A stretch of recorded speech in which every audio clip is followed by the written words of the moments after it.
I will not forget who I am.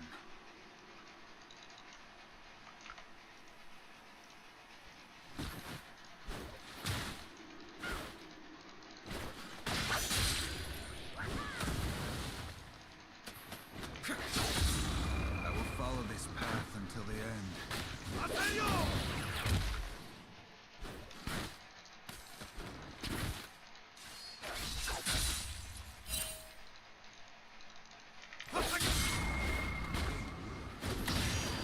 My honor left a long time ago.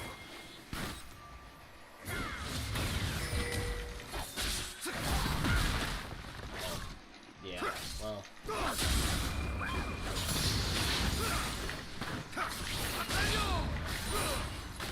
Sleep.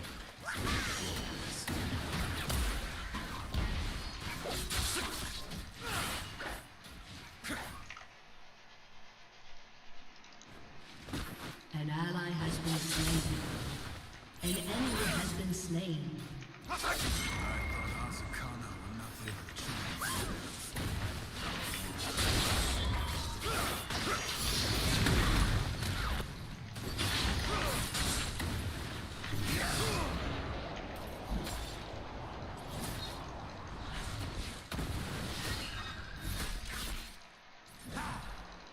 No one Shit. is promised Why am I tomorrow. lagging? What the hell? Whatever, lag.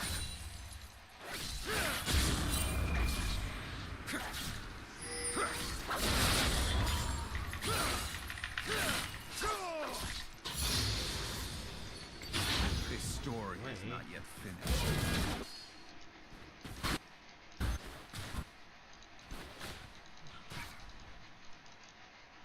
You just kill him.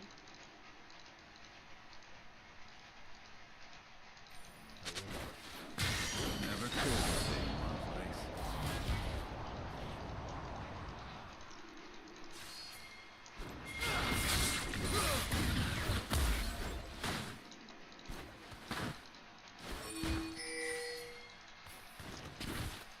Follow the wind. Watch your back.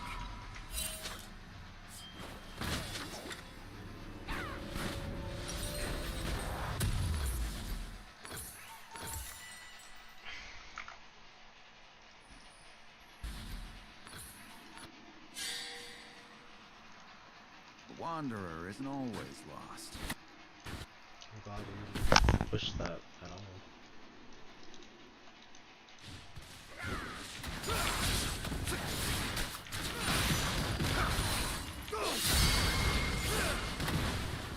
An ally has been slain.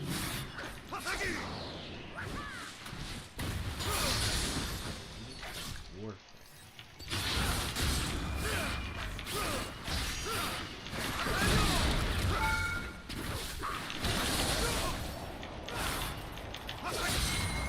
Virtue is no more than a lie.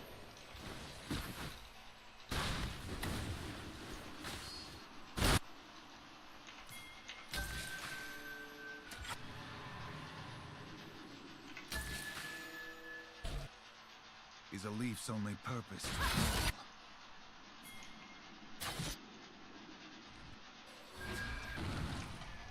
I don't think they're gonna fight, no? Just leave it alone. Nah, bro, you're not chasing that. Don't do that. That's The stupid. sword's That's poor cool. company for a long road. Please don't. That's-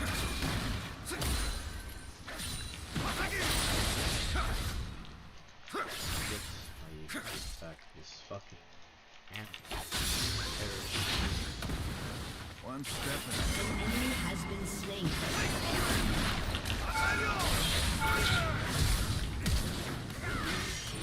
The shield. Oh, that was unfortunate.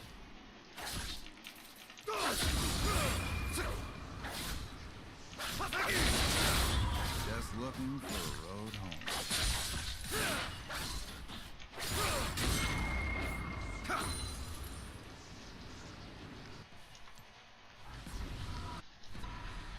Hello, buddy. Nice. Darn. Dying's the easy part.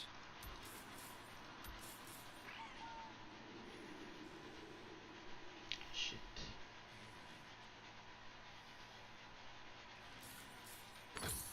Regardless, I hate this.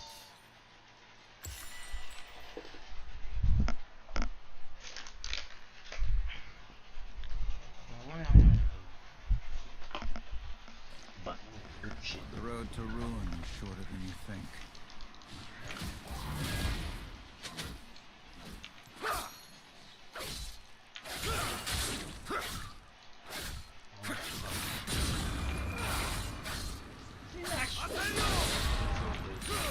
Kill me. You can try.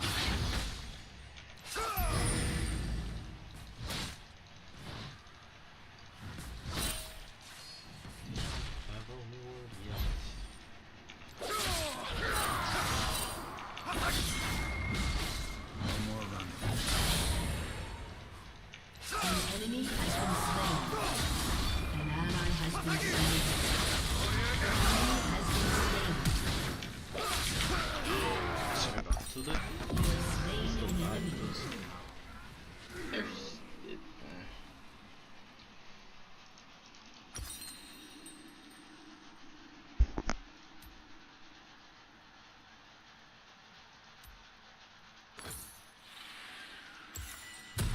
Honor is in the heart. Pretty much right. Going PDIE. I don't know. I'll do the old shit. We'll see how it works. If it works. The story is not yet finished. What a goblin ass champion. He really did push his fucking moves. But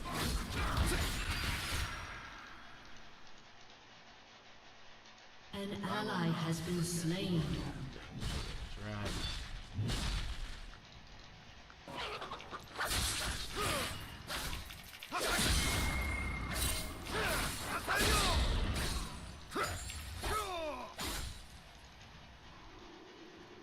I will follow this path until the end.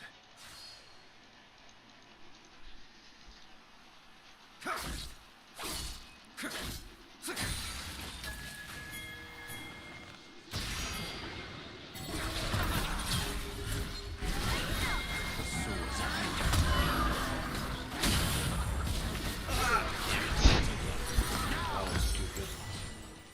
I didn't think he'd be. Bro, did you walk this way? That was so stupid.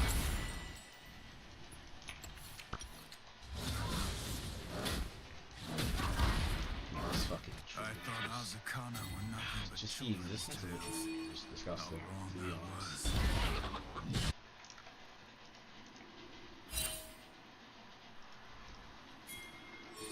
An enemy has been slain. The road to ruin is broad.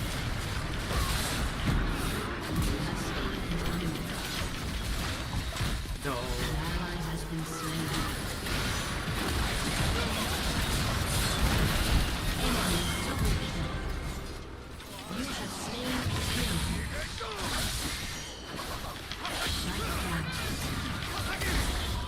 Double kill.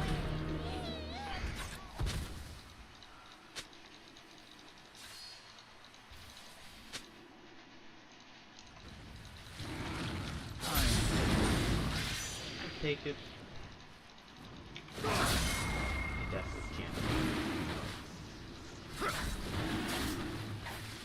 Oh my gosh.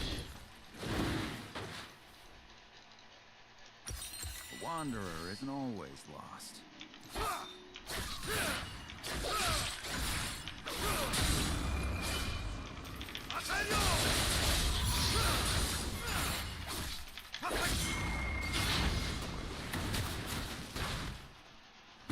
Follow the wind, but watch your back.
bastard.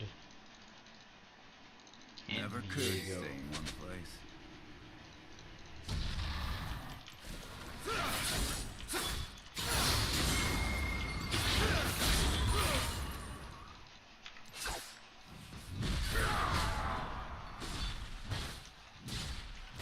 My honor left a long time ago.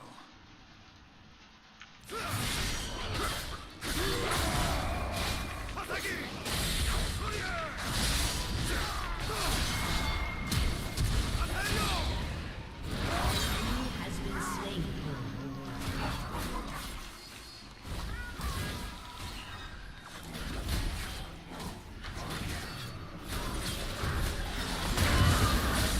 Ally has been slain.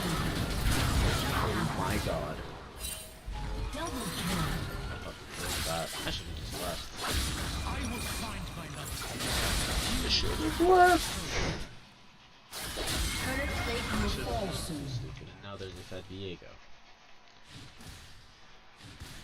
Oh, I'm trying.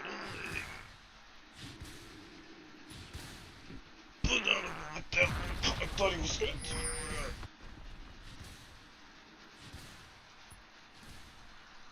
Justice.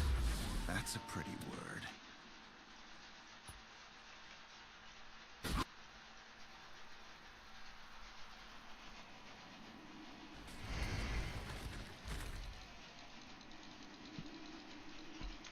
Enemy killing spree. What was that?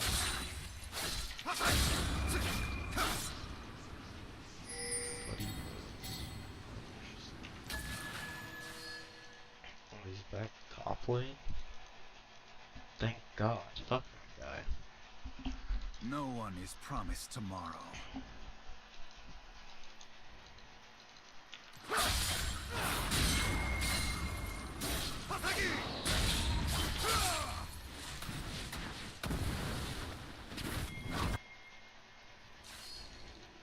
Honor is in the heart. Can't believe that should be hit me. I do understand why he wanted to switch lanes though. He does submit. The leaf's only purpose to fall.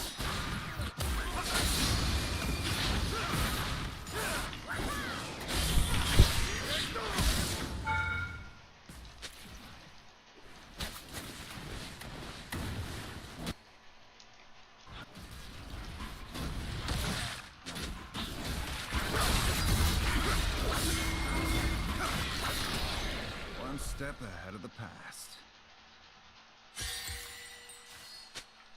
Enemy rampage. An ally has been slain.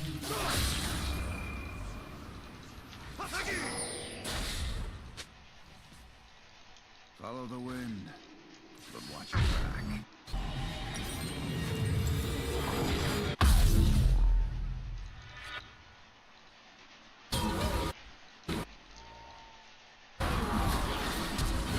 Your turret has been destroyed. An enemy is unstoppable. I will follow this path until the end. It's bleak.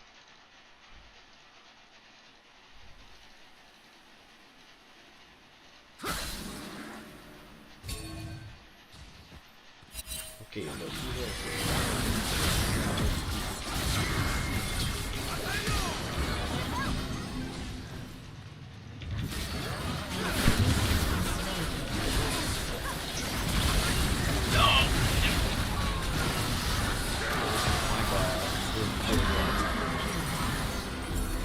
Yeah, Ricky.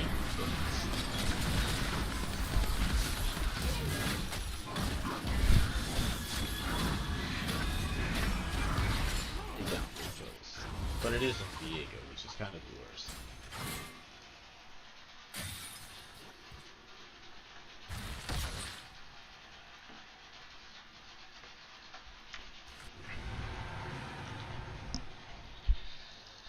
It's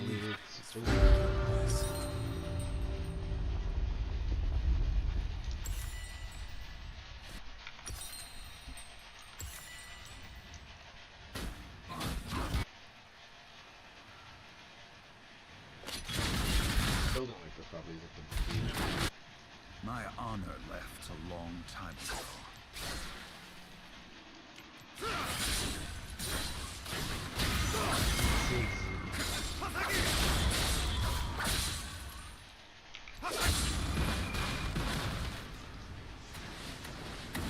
Wanderer isn't always lost.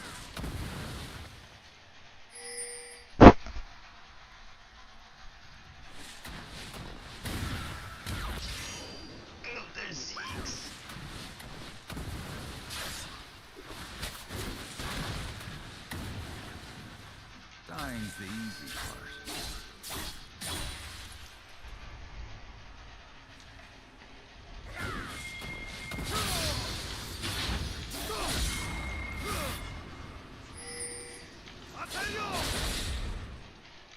Don't start with Yeah, makes sense, but the squad's here.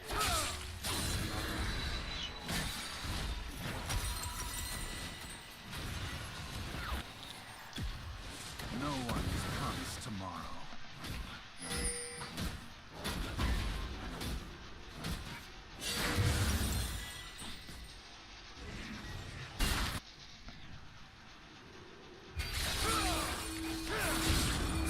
Luxury is no more than a luxury. An enemy is legendary. Enemy double kill.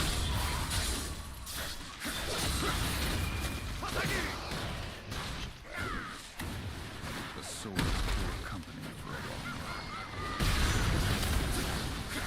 Your team has destroyed a turret.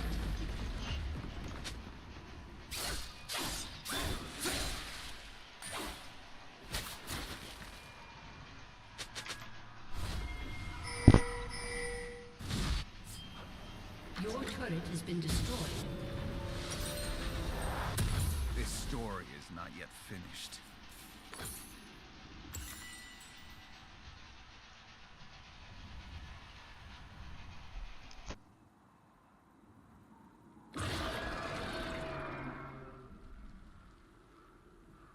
I wrote it Justice. down. Bot lane. That's Great. 8 of them.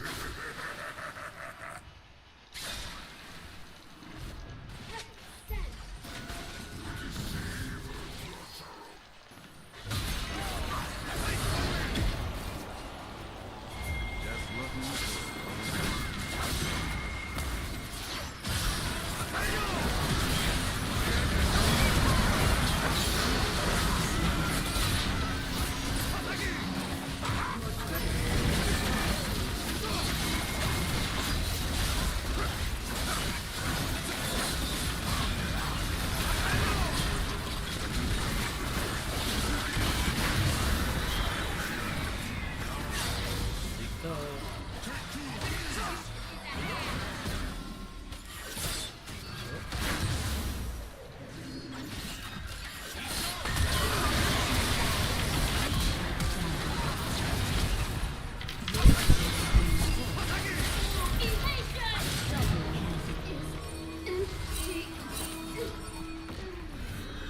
Your team has destroyed a turret. some mistakes in time.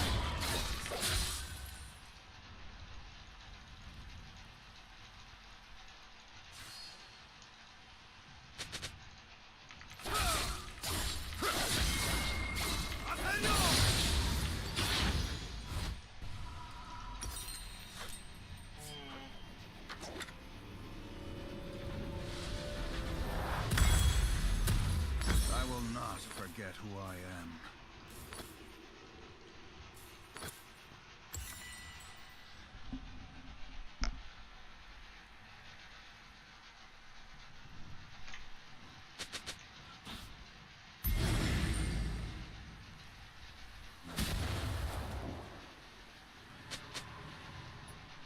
The road to ruin.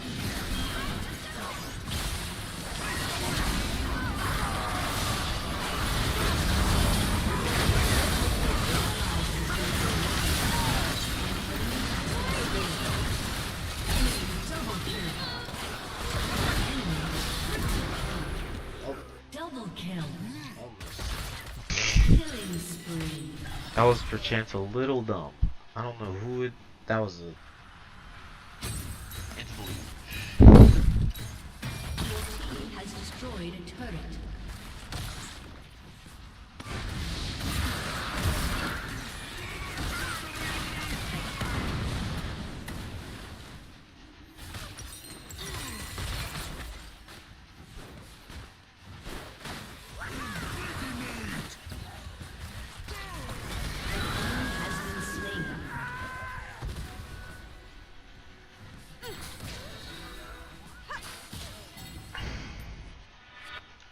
I thought Azakana were nothing but children's tales.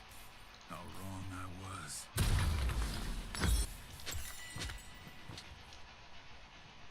Fuck.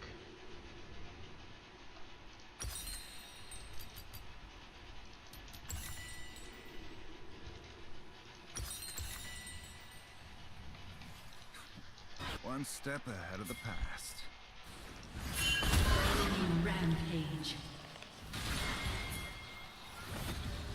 Enemy double kill.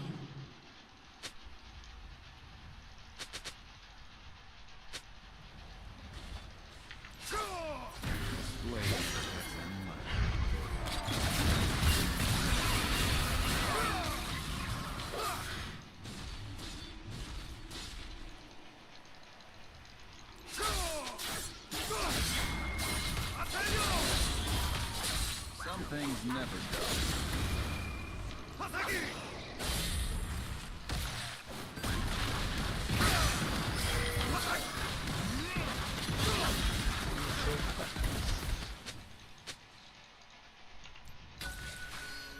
Honor is in the heart, not the...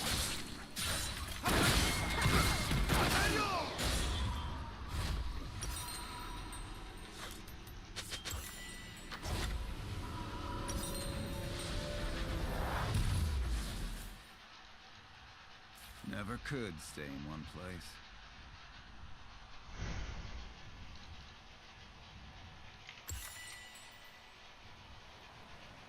This does make autopilot even easier. It is like the big fucking yellow paint, so I know to go without that noise. One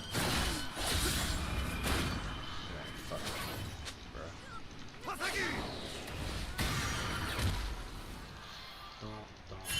Don't.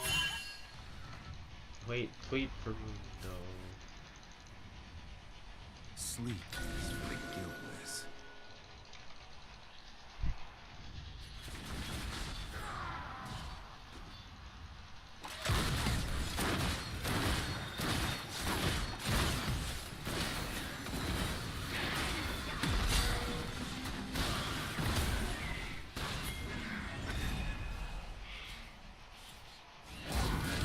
Justice. That's a pretty word.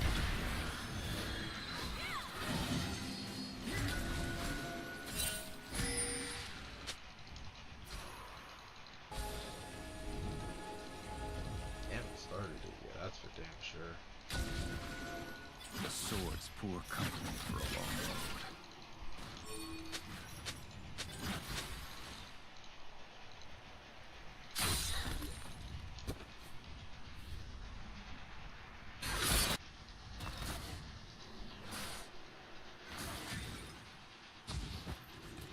Honor is in the heart.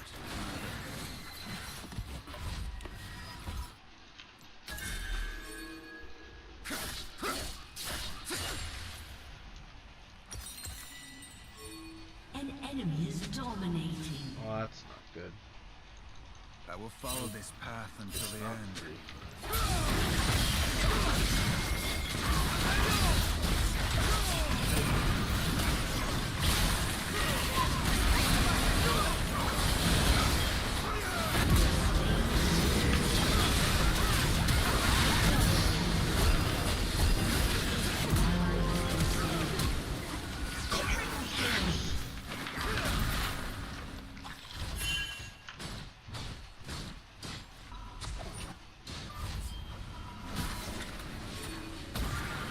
Peace with yourself. You will be. Your turret has been destroyed.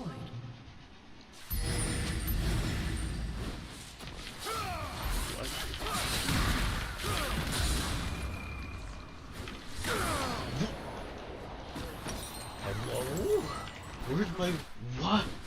But that lit me.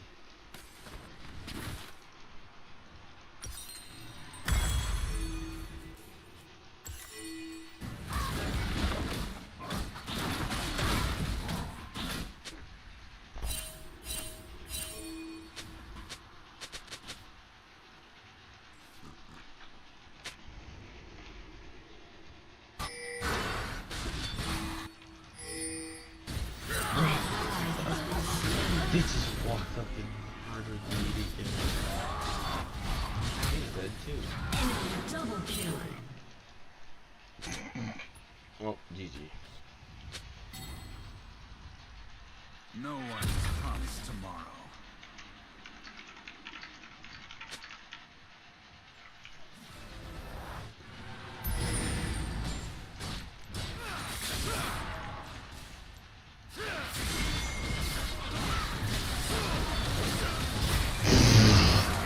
That was my boss. Has been destroyed. It's so good, bro. I can't believe I just did that. It's like a destroyed. Holy.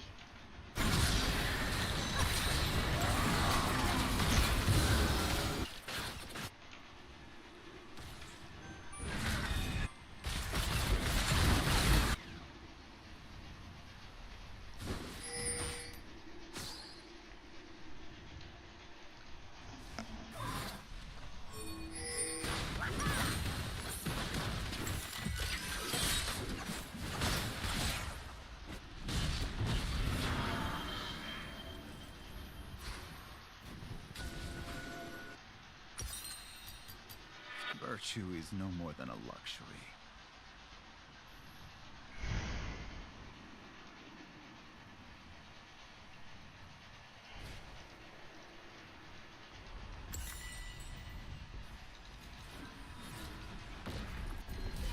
My honor left a long time ago. Let's go back way. Jesus Christ.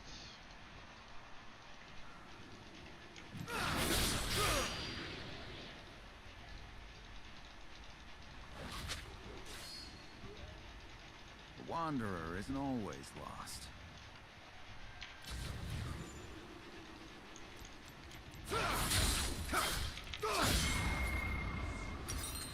Just got 2 shots of it now. I think.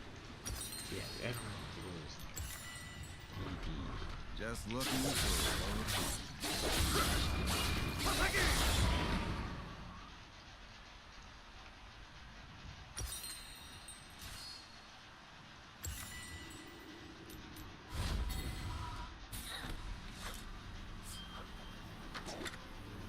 This story is not yet finished.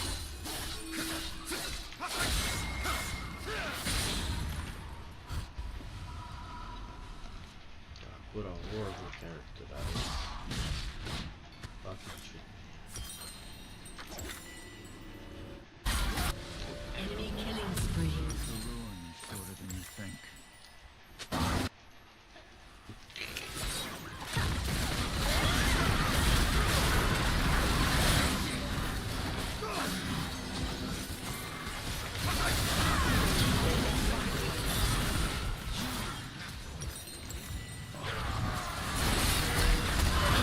Double kill. Enemy killing spree. Enemy triple kill. Your turret has been destroyed.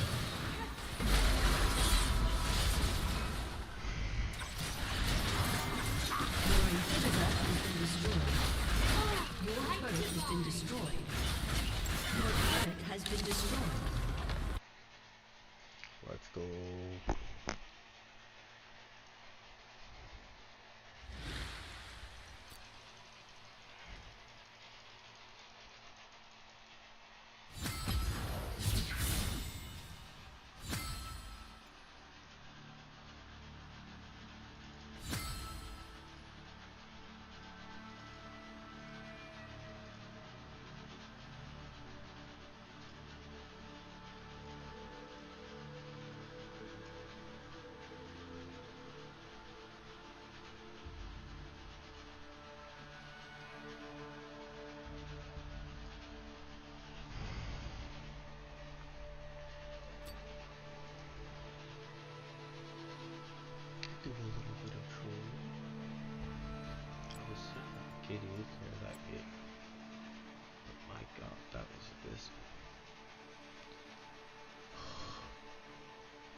Play Yasuo.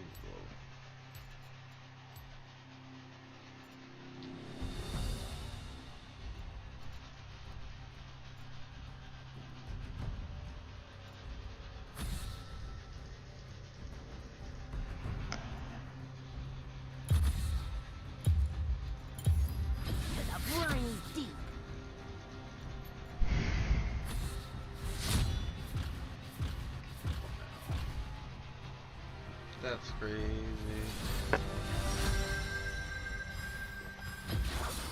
Death is like the wind, That's always crazy. by my side.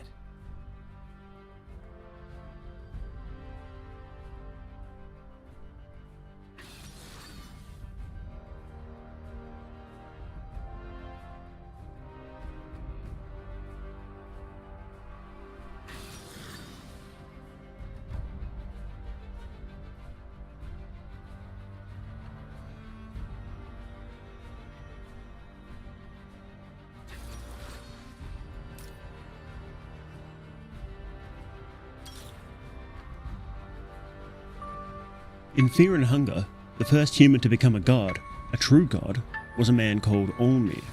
He preached for the unity of mankind under the reverence of the old gods, and was crucified for his heresy. In his death throes, Olmir ascended to the heavens, becoming a god himself, a god of hope and domination. Upon his return, he led a cataclysmic campaign of revenge. He reshaped the world, and humanity, forever. How could a mere human do this, and why? To find out, we need to go back into the prehistory of the world of Fear and Hunger and construct a new timeline. Together, we can understand how and why Olmir reshaped the world through his war in heaven.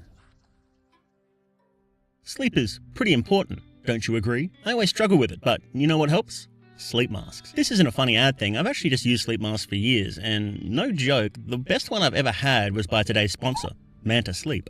Circadian rhythm, blue light, etc, etc. Look, your sleep sucks. You need good sleep, and sleep masks help. And yeah, I'm a man who is hashtag pro nap, but trying to nap during the day is a pain when you can't block out the light. Enter Manta Sleep Masks. Really comfortable, no pressure on the eyes, straight up pitch black, and easy to wear. I have the Manta Sound Sleep Mask, and the speakers sound great, and oh.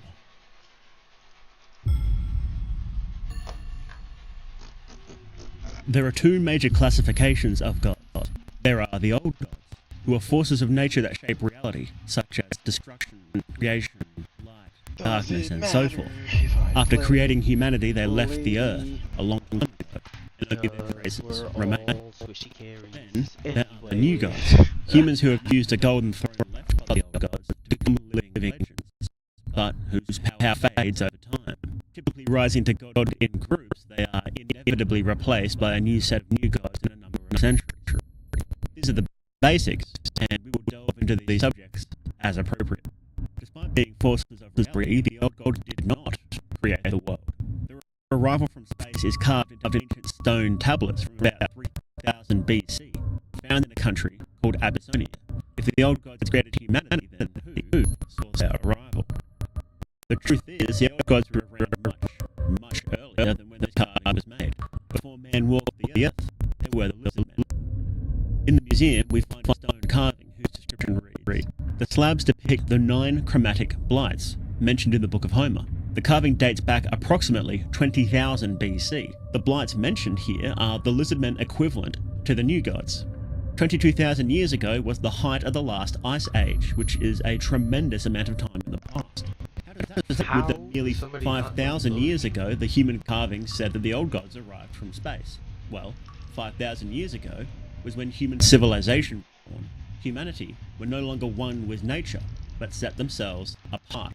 Thus, the old gods, the literal forces of nature, became distinct entities to be placated, negotiated with, and worshipped. The old gods, coming from a realm known as the Green Hue, and the mortals from base reality, met in the middle. The old gods were obviously intrigued by these creatures and, perhaps driven by a desire to bridge the gap between them, constructed the city of the gods, Mahab, and eventually built the Golden Throne. This throne allowed the lizardmen to ascend higher, becoming lesser gods themselves. Mahab was forevermore the seat of power for these earthly gods, but their power was limited, and they would rise and fall in power over the centuries, each time being replaced by another set of blights. By the 1600s, the lizardmen are long forgotten. Their civilization fell long ago, and their only remaining kin had been embraced by the god of those lost and forgotten, the god of the depths. It's in the embrace of this god, deep inside and under the dungeons of fear and hunger, that we find some of their ruins. A dark chasm underground has massive stone structures of the lizardmen adorning its walls. Deeper still, we find their ancient stone chambers in caves widened and reinforced by human mining efforts from recent times. In fact, whoever built the dungeon seemed careful to leave their architecture intact. At the deepest layer of the dungeon, where the mercenary Captain Lagarde is kept, is a stone door and pillars adorned with the carvings of the lizardmen. This door is one of the few ways a living mortal can enter the city of the gods. Deeper still, the god of the depths has swallowed huge chunks of their ancient catacombs, an area now known as the Gauntlet. One of the few surviving lizardmen calls it the Race to Ascension, a purpose-built area for challenging those who wish to become gods. It's likely that this whole area was supposed to lead to the gates of Mahab before being swallowed by the god of the depths, as the word ascension is also used to refer to the process of becoming a new god. However, ascension also has another meaning, one very relevant to the Gauntlet, that we will discuss soon. The interesting things about the stone carvings of the lizardmen is that their designs appear to show horrific human faces. An area designed to challenge and ward off those too weak to become a god is covered in them. The story of humanity and the lizardmen is one where humanity are the decisive victors that almost entirely erased lizardmen from the planet, so it is natural that they would view them as a threat. It suggests that the Gauntlet and the temple complex that would later become the dungeon was built at a time where humans were a well-known threat to the lizardmen, and it's likely that their blights would have to deal with them frequently. From Mahab, the blights would launch expeditions to explore a realm higher than Mahab, where they can be found even thousands of years later, having lost their minds in its green-tinged darkness. It is a realm called the Void, and it is where the old gods used to dwell.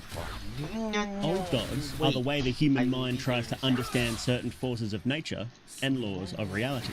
They are a pure concept. Rhodoroth, for example, is destruction.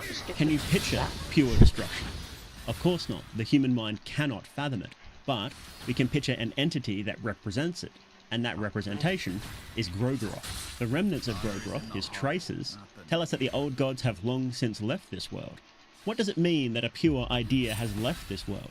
Since the god of death and destruction has left, does that mean that those concepts no longer exist? Well, clearly not.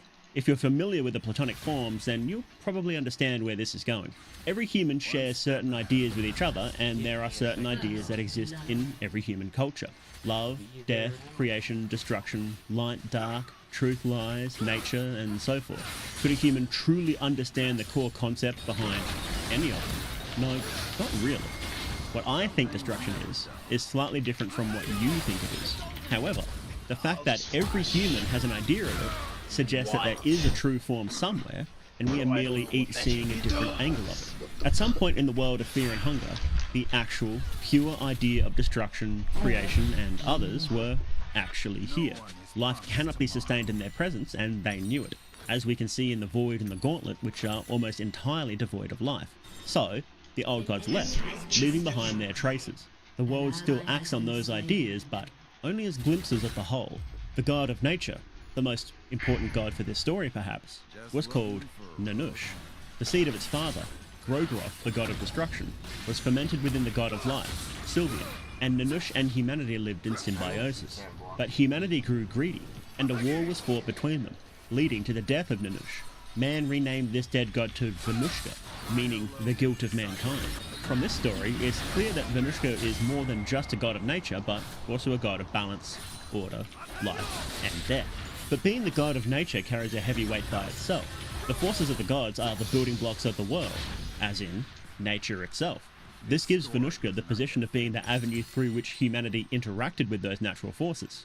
Venushka was the face of the old world order which humanity and probably the lizard men would turn away from. Venushka was also a god of meditation and enlightenment. Enlightenment is a complicated topic in Fear and Hunger, to say the least, and we will explore it a little more later, but one of its facets is a oneness with nature and letting go of one's ego. Venushka, being a god of balance, nature, and equilibrium, represented a path to enlightenment for humanity. We can see this through various things. Venushka's meditative pose in the Skin Bible is dedicated to it. The Book of Enlightenment, which, when used, describes your soul leaving your body. It also has a depiction of Venushka, covered in leaves and showing its eye. The Heartless One, a new god, uses both plant-based magic and light-based magic.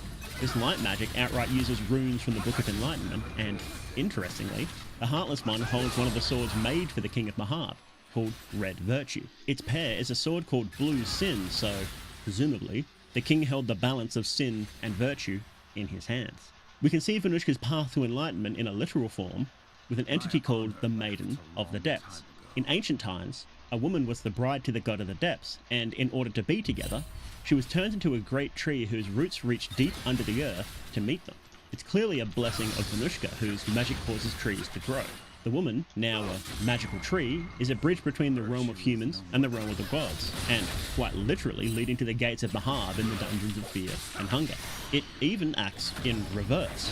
The tree roots are the home to the Mumblers, servants of the god of the depths, some of which, called Greater Mumblers, have gained sentience and broken free from the god's influence, likely because of living in this bridge between realms. Despite this path to enlightenment, humanity bristled under this order because they were under the yoke of the old gods. Humanity's defining trait is domination and want, and, naturally, they wanted to rise to the top themselves. This inevitably led to conflict between humanity and the old order, which, surprisingly, led to humanity killing the god of nature. The older gods, before they left this world, nominated a king to watch over Mahab and mankind. Based on what we know now, it's likely that this king was Venushka, or rather, Nanush, before humanity killed them. But if killing a god, or even its traces, is so hard, then how did humanity do it? Human history is divided into two halves, before the man-god Allmir ascended, and after. In primordial times, the old gods ruled the world, but at some point they left, and humanity turned inwards to worship the new gods. Allmir, as a human, preached a return to the old world order, and upon his death at the hands of the new gods, he ascended to true godhood. He returned and cut a bloody path across the world, re-establishing the rule of the old gods. Then, he vanished. There are two stories about his birth. One, that he was a mere human who, due to his philosophy and the extreme torture he underwent, became a god. The other is that the deity Vitruvia, who was tasked by Sylvian to design humanity originally, was unhappy with her creations and sought to perfect them. This perfect man was Allmir. Let's assume that both of these stories are true because we haven't heard anything to contradict them, and really, they don't contradict each other. Allmir is not the only human turned god. Much later, the god of fear and hunger was born. A child of a new god, Nilvan, and a powerful human, Lagarde, the girl was kept in darkness and misery to purify her spirit so she could rise to godhood. Her ascension required the death of the god of the depths, and she transmuted its soul into something beneficial for humanity. The god of the depths was the god of the lost and lonely, of fear and hunger in the darkness. The god of fear and hunger took those emotions and, instead of them being something humanity hated, changed them so that they drove humanity forward. They are no longer forces lurking in the darkness. They are the stick to motivate humanity. We have to ask, what god soul did Allmir transmute? What emotions and forces of nature did Allmir change? We are given a little more information about Allmir's ascension, something explicitly different to the god of fear and hunger. The man in black tells us that he carved idols. perhaps more metaphorical than actual idols, to push the unwanted parts of his personality away and purify himself. This resulted in the birth of the Sulphur God, a being of seemingly equal power to Allmere, but trapped in a realm known as the Sulphur Pits, to be tortured for eternity. The girl did not need to undergo this process as far as we are aware, as she was too young and still pure in her darkness. This raises the question, how did Allmere know he had to purify himself? How did he know that he was to become a god? The first known new god is one named Bethel, or sometimes Bethel, who was part of the new gods who ruled Mahab after the death of Allmere and founded the Great Library to hold the entirety of humanity's knowledge, in an attempt to reach enlightenment. He was a great wizard, creating the Sorcerer's Stone, a magical ring that soothes the mind of the wearer. The name Sorcerer's Stone being a reference to the Philosopher's Stone, a theoretical substance that could be used for enlightenment.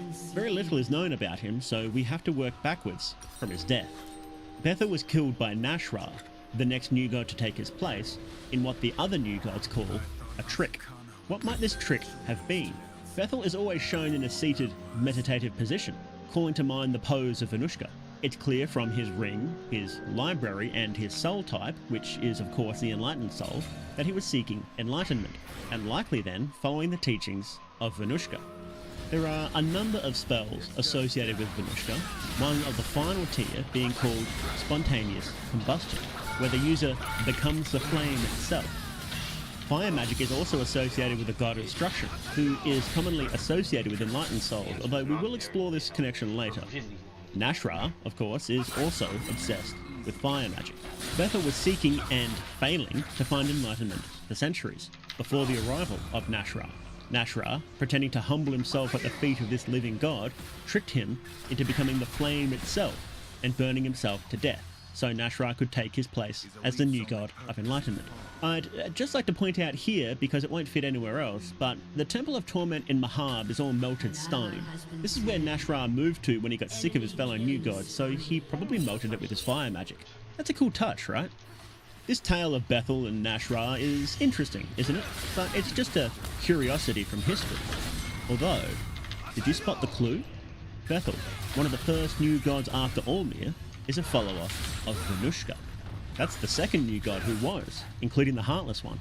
That alone doesn't tell us much, as Allmere re-established the old world order, presumably including the worship of Venushka. Bethel's full name is Bethel Kishar, who was a famous scholar from ancient Mesopotamia. In the real-world Mesopotamia, Kish was a city during the early years of the empire. Around 3000 BC, Mesopotamia was the birthplace of human civilization. How much directly applies to the world of Fear and Hunger isn't clear, but the implication is obvious. The new god Bethel was alive before Allmere, and for some reason was allowed to survive his purges. It also means that Bethel was around at the arrival of the old gods, shown in that sculpture. This means that Bethel was at odds with the other new gods of his era, and worshipped the old gods as a means of enlightenment. He knew that new godhood was a dead end, and returned to an earlier belief to try a new path. Was the result of this just begging Allmere for scraps and eventually self-immolating? Well, before we answer that, it's worth considering what Bethel's first name, Bethel, means. It's a biblical place name meaning the house of God. Humans who are able to become ascended gods have one parent who is a new god, and another who is a human. Bethel is always shown in the same meditative pose, with an emaciated stomach, or a stomach of one who is pregnant but now is not. How could the male Bethel give birth? If he performed the act of Sylvian marriage. It's where two humans and their bodies merge together. Then, he could have a womb in order to give birth. The statues have markings and odd body shapes which appear similar to the marriages we've seen. Furthermore, a prominent concept in alchemy is the rebus, a metaphorical marriage between opposites, represented by a man and a woman, to create the Philosopher's Stone, as in the ring that Bethel was famous for creating. The new god Bethel, in his attempt to reach enlightenment, performed a ritual to merge himself with a woman, and the result of this union was a divine child that would become Allmere. However, that doesn't answer the question of how Allmere knew to purify himself, and further raises the question on how Bethel knew how to do these things. The answer to both, of course, is Venushka. The god of nature had watched as humanity rejected the old gods and began worshipping themselves. They were trapped in cycles of misery. Each time a new god was born, there would be a short burst of vigour, but soon enough they would decay into misery and plague, and a new set of new gods would take over. Venushka, as the god devoted to oversee the harmony of the planet, would want to find a way to stop humanity's self-destructive cycle, because they were destroying the planet with them. At some point, humanity turned away from old god worship, or perhaps another way to put it is they stopped trying to live in harmony with nature and tried to dominate it. This started the war against the god of nature, Nanush, and I suspect that this started around 3000 BC, at the birth of civilization. This war would go on for some time, and somehow humanity would kill Nanush and become the undisputed rulers of the world. But a god is not so easily killed. Venushka would come up with a plan with two key parts. The first was to split some of its power into its totems, known as the Ikiturso. While they still lived, and they would live as long as they could regularly eat humans through sacrifice or murder, the nature around them would continue to thrive. We see what happens when one dies, however. The earth around it turns black, not just dead, but shadowed. The Ikiturso, despite being totems of the nature god, call it Venushka, not Nanush, its true name, but the name given to it after it was killed. The creatures do not seem to know that their god is dead and still search and wait for it to return, like how the living statues of Mahab await the missing king. The Ikiturso are likely a kind of trace of Venushka, or can use the power of its traces. Sometimes there can be multiple traces of a god lurking around, as different regions have different interpretations of the god, and once the core idea of that god has left, smaller local ideas can split off. But since these fragments of the god use the different name, it implies that the will of humanity is strong enough to change its name, even for the remnants of that entity. What else could humanity do with that power? The traces of Groveroth appear in multiple forms over the world. Not only is he the entity lurking in the darkness at the end of the gauntlet, he's a wolf deity who rewards the sacrifice of kin. He's an imp that teaches humanity blood magic, and he's the darkness enslaved by Nash-Ra. These traces are the stories that we tell about this god. Nash-Ra tells himself that he's strong enough to defeat Groveroth, so he has a trace of him under his command. Most magic users and every enlightened soul we encounter is associated with Groveroth because he offers the most power. The library of Mahab has spiraled into the darkness below as a physical metaphor for its search for enlightenment, and there they found a trace of Groveroth, the one we see in the gauntlet. They even have the same eyes adorning them. The god himself is described as curious, and this trace in particular is curious, even eager to give you knowledge. It's likely that Valtiel, or even earlier new gods with enlightened souls, dreamed up a trace of Groveroth that would answer their questions, deep in the darkness. If humanity has such power over the forms of the gods, as in how these forces appear in the world, then something had to be done to ensure they used his power correctly. Thus, the second part of Venushka's plan. It was to turn humanity back to the proper course, away from new god worship and back to the old world order. Maybe, if they had a true god that was also a human, they would be happy. As you already know, that god was Olmir. Who was a human before he became a god? The man was born in the city of Jataya, in a region now known as the Eastern Sanctuary, the equivalent of the real-world Middle East. The Easterners have a different understanding of the gods than the people of the Western lands where the games take place. For example, they see Rare as something not entirely negative, as his ever-watching talisman relieves feelings of fear and terror, like his ever-watching gaze is taking care of you. The Book of Enlightenment is from the East, and in fact Olmir's crucifix is drawn with a sigil that appears similar to the ones in the book. Olmir's father was a new god, and his mother was a virgin. And while he had humble origins, he rose to prominence due to his teachings. Together with his 12 disciples, he wanted to unite all the people of the world under one religion. But the ruling new gods of the era rightfully saw him as a threat and had him tortured and crucified. On the cross, he became a symbol for mankind, and he spent 3 days and nights in the city of the gods, Mahab. Upon his return as a god, he waged bloody war, slaughtering the new gods of his era and re-establishing the old world order. In the Skin Bubble chapter discussing Olmir, there is a story that a deity known as Vitruvia was the one who originally designed humanity, which Sylvian then ushered life into. Later, disappointed with her results, Vitruvia set about making the perfect man, the pinnacle of man's potential, which was, of course, Olmir. Vitruvia was either an old name for Venushka, as name changes over time are a relatively common theme in this game, Or, this story shows that the gods were commonly disappointed with humanity. Either way, the gods planned Olmir's ascension.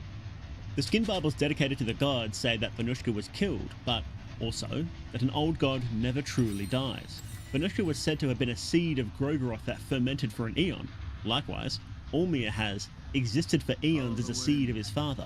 Venushka would offer humanity a path to enlightenment, which humanity refused because of the strings that were attached. They must bow to the old gods. So Venushka offered itself as a sacrifice to Olmir, allowing him to use its soul to ascend to true godhood, and giving humanity what they wanted. Now, the god of balance would change, becoming a god of dominion. Humanity now had full dominion over the planet, but Olmir had full dominion over them.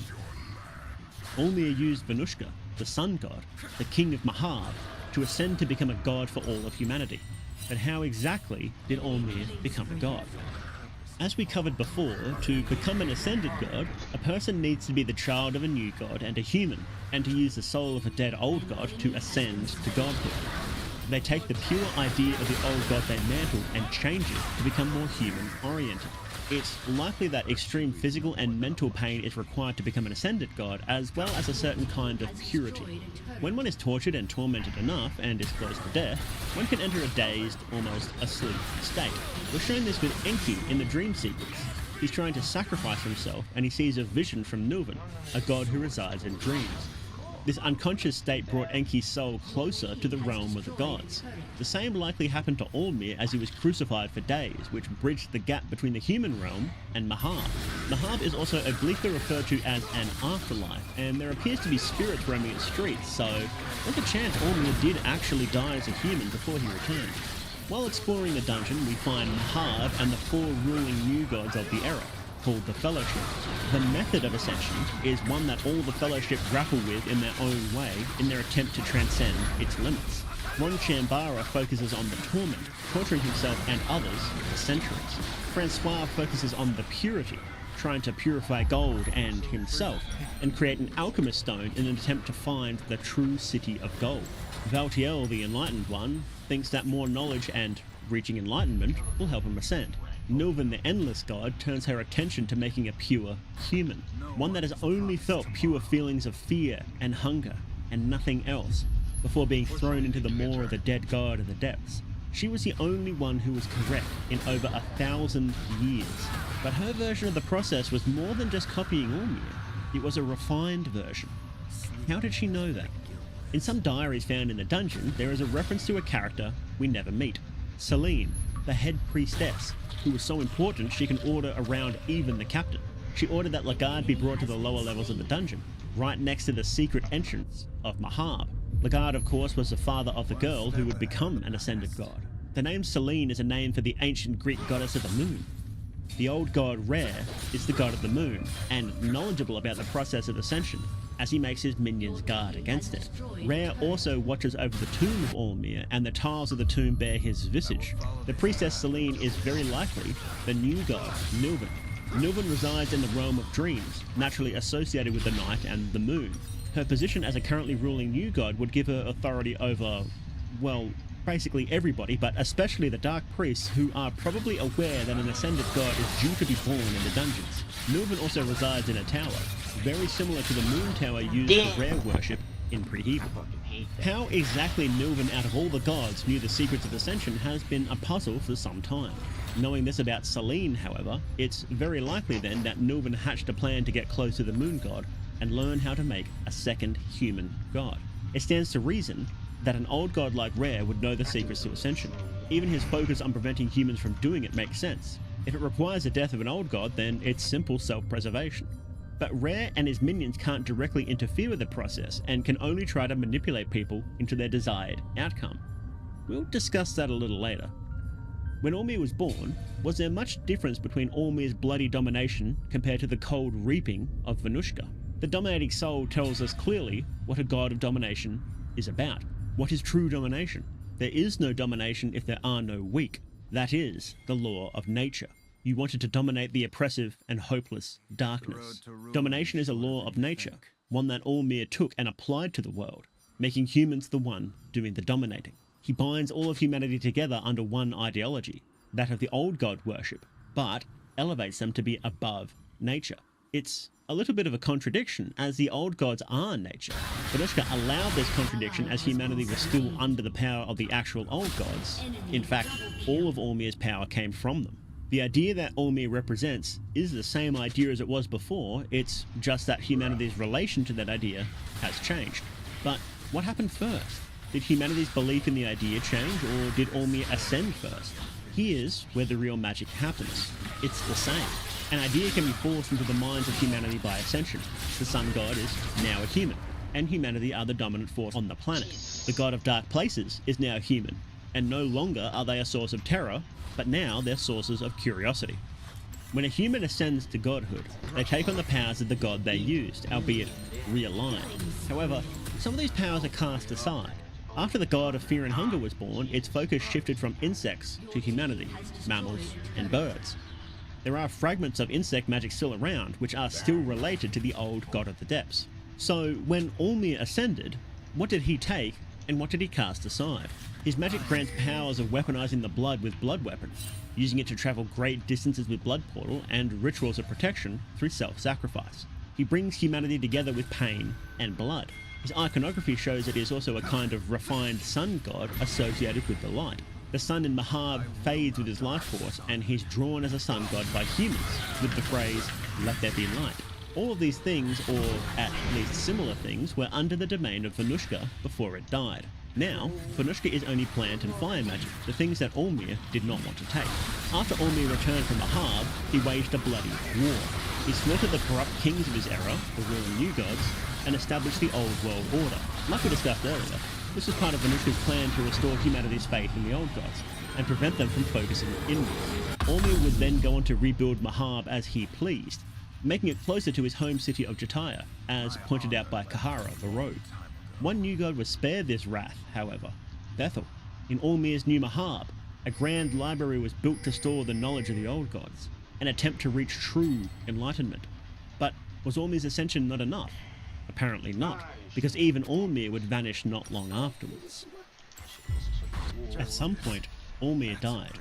His skeleton can be found in the Tomb of the Gods just outside the gates of Mahab. In the past, his full corpse can be found. He may not entirely be dead, just clinging on to life. Either way, he's dead not long afterwards. The sun of Mahab is tied to him. While he's still barely living, it's bright but cold. When he's dead, it shines no more. This, obviously, is a world-shattering secret. Olmir's death is not directly addressed by any character or book in the series. How did he die? How could he die? Olmir isn't quite dead when you find his full corpse. The Outlander, Dragonbauer, says he's just barely alive. So what is he doing in the tomb? Well, following on from the god who meditated, he's meditating. He's meditating to fully bridge the gap between the old gods and humanity. It's no coincidence that the Tomb of the Gods is a nexus of realities, where humans can physically enter the city of the gods while still awake and still living. Not only does it link Mahab to the human world, but it even has a path to the Green Hue, the real home of the gods. The ground of the tomb is paved with the tiles bearing the face of the moon god, a god dedicated to preventing humanity's ascension. Why would Olmir open the path to the gods, but put a barrier in place at the same time? In fact, why would Olmir reform humanity's religion, then almost immediately leave? First question first. Olmir planned his death. He hid himself away, and had himself protected by Rare to prevent his soul from being used for another ascension. The reason why he did this is the answer to the second question. Olmir died to allow humanity to finally be free from the yoke of the old god's oppression. Olmir is a god of human domination, humanity dominating nature, the world, everything. He was intended to be a bridge between humanity and the gods to finally make them recognize their place under the gods, but that is not the nature of humanity. When Olmir ascended, his first undertaking was to slaughter the new gods. This is because they were a false path, a dead end leading humanity nowhere. Then, he would bring all of humanity under his umbrella of the old world order, in effect, resetting the state of humanity to the last time they had a real potential of growing. An important part of these reforms was the establishment of the Great Library of Mahab. He foresaw that humanity would likely keep up the endless cycles of new gods, but if they had a central core they could build upon over the cycles, they would still grow each time. After humanity was set upon a better path, he removed the final barrier to their self-determination, himself. he meditated himself to death in a place that would become known as a tomb of the gods, which became a nexus point for multiple layers of reality, making it easier for humanity to reach Mahab and learn the truth about the gods. The other false path, the path of ascension, was incredibly difficult, and humanity was not likely to ever take it again. Allmir still gave Rare the charge of guarding humanity and preventing them from attempting ascension ever again.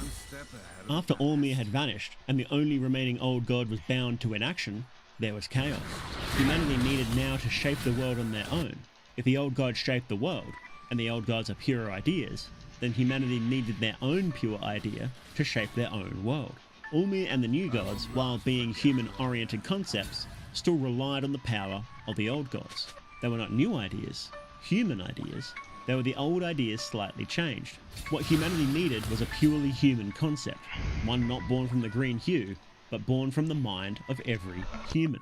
The lack of divine structure imposed by the old gods is chaos, and it is the natural and exclusive state of humanity. The chaos is the only place a truly human idea, a truly human god, and a truly human world could be born. Allmir realized this. Maybe before his ascension he believed in Venushka's plan to unite humanity with the gods, but after he ascended to godhood himself, he saw the truth. For humanity to truly self-govern, they needed chaos. The book Truth Under the Moonlight makes this clear. Do we hide our face to avoid the judgment of the people, or do we look down in shame as the sun watches our every move?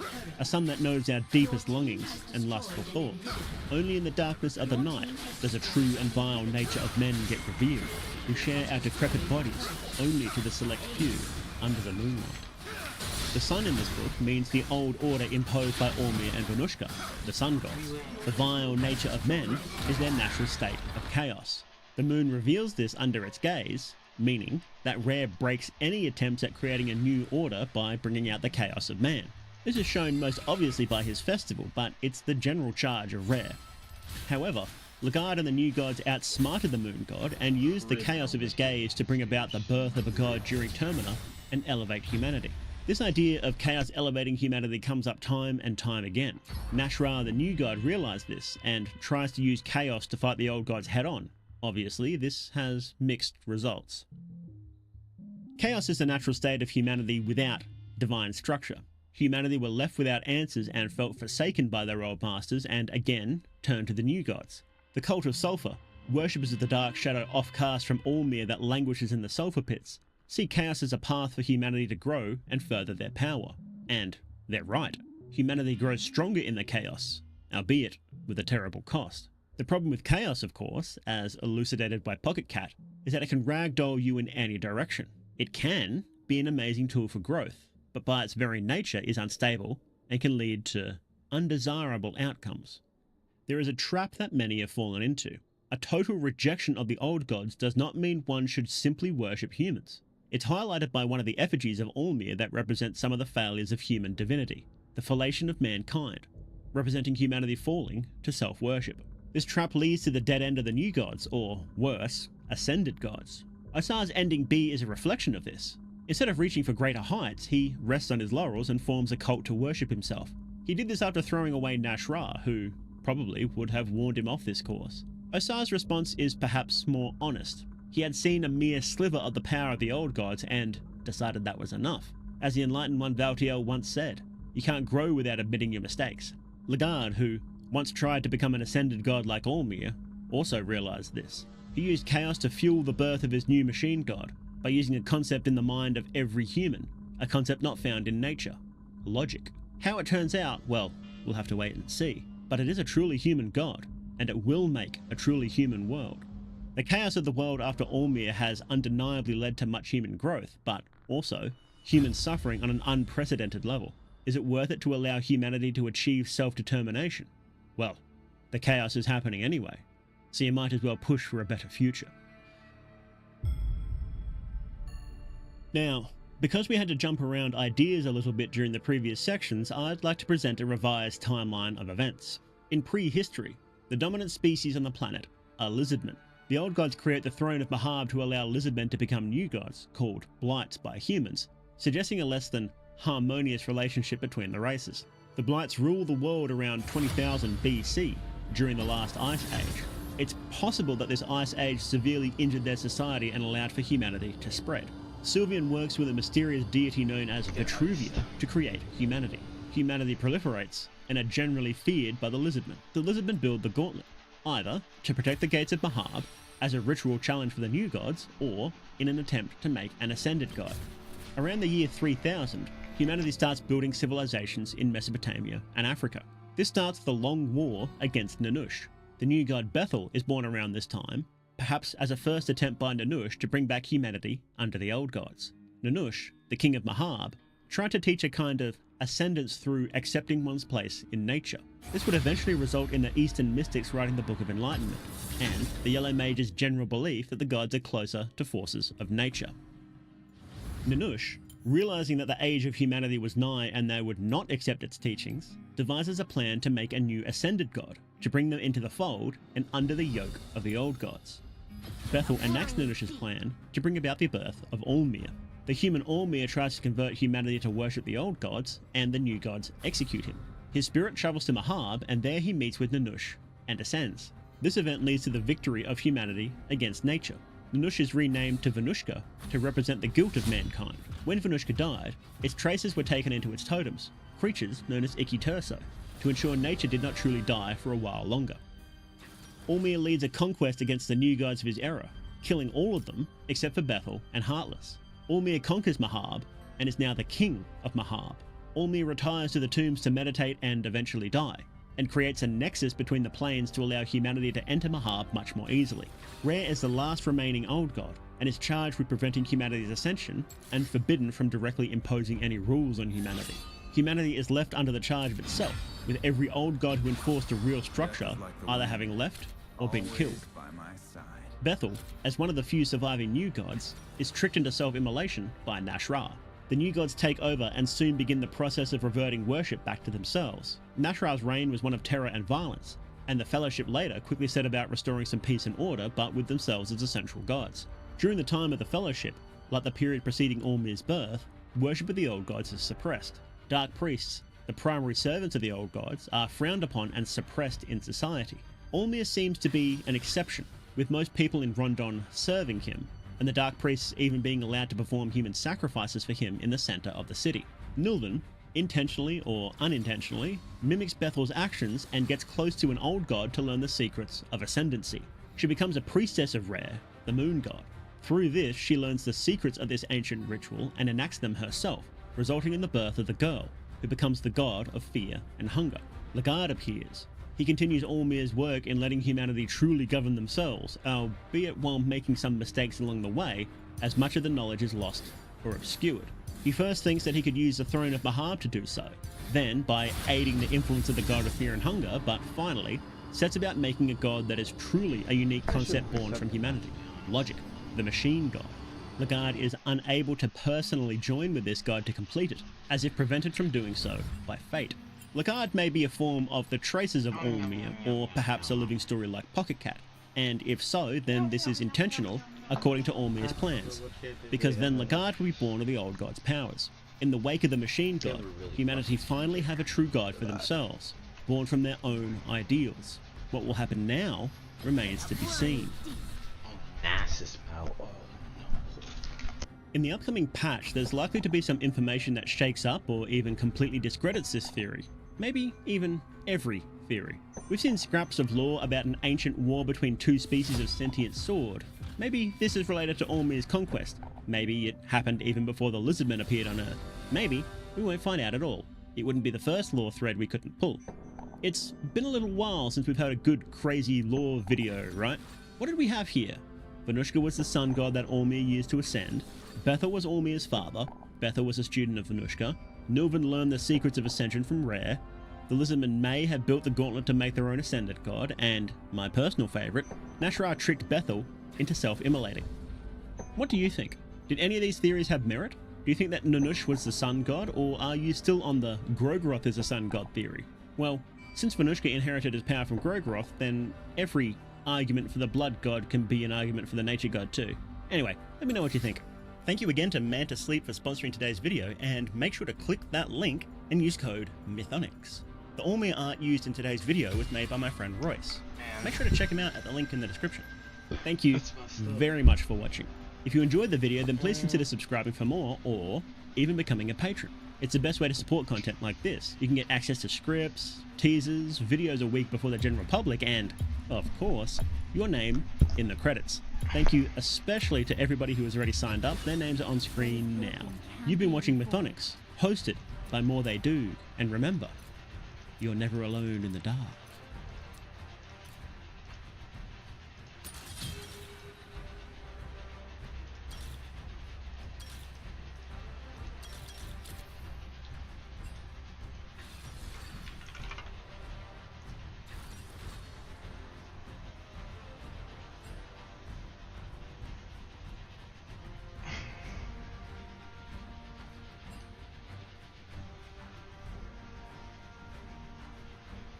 Interesting.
Welcome to Summoner's Rift.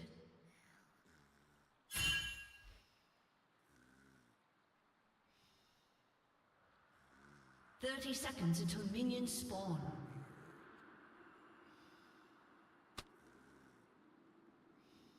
The sword mirrors its owner.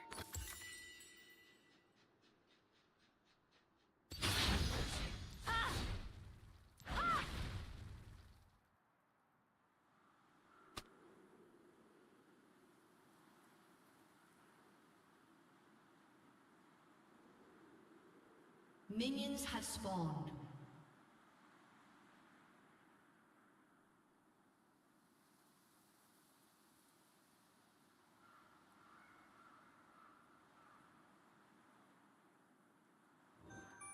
Learn from your mistakes.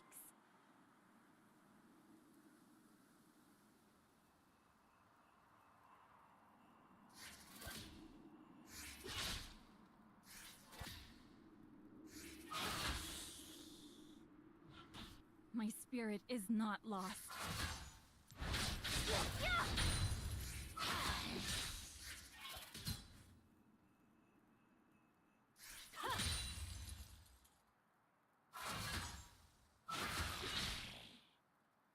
It must come to pass.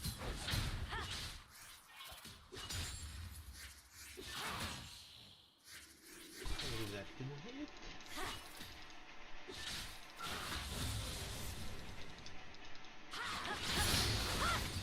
Violence will end violence.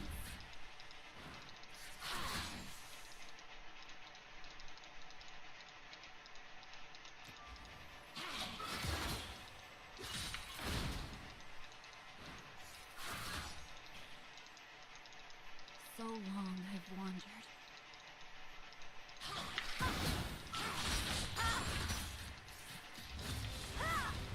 Ouchies.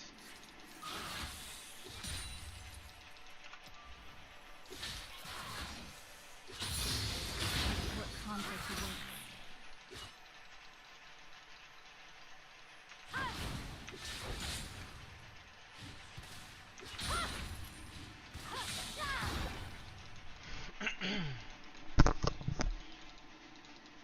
How should I proceed?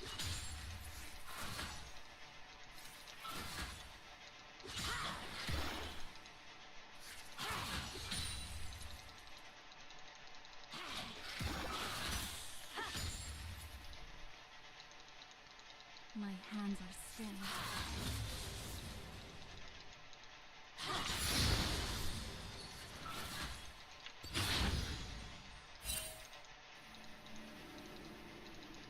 There's an evil.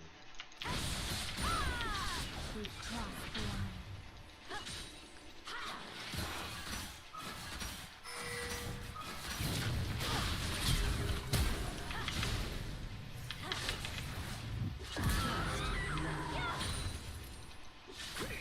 Burdens of the past.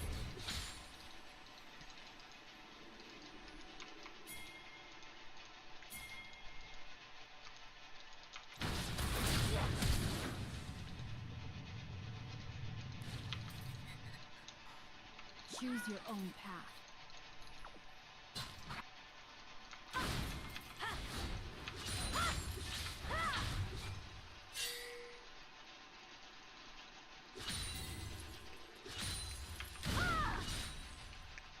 The sword mirrors its owner.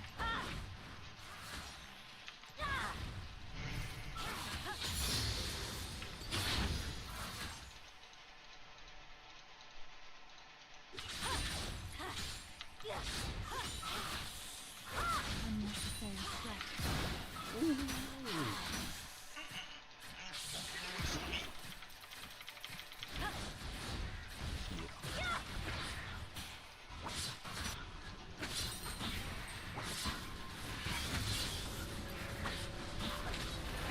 Learn from your mistakes.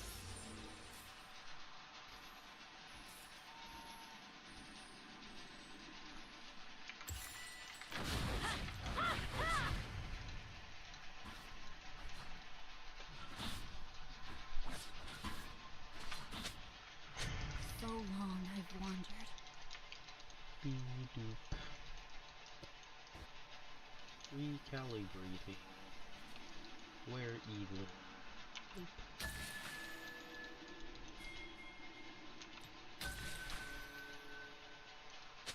What conflict awaits?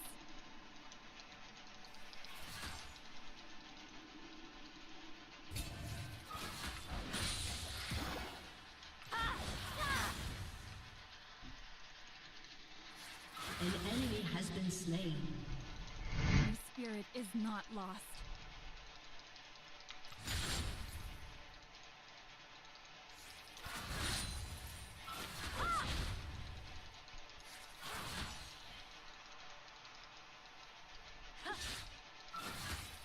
So much death.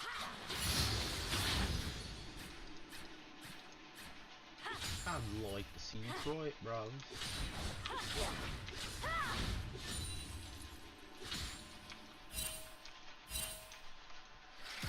How should I proceed?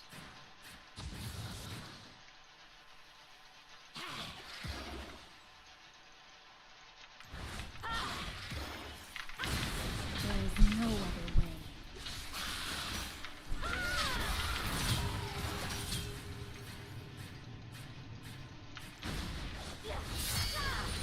Damn it.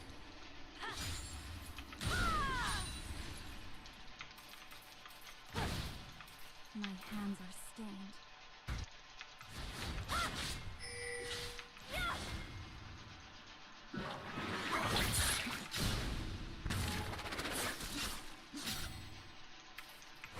An enemy has been slain.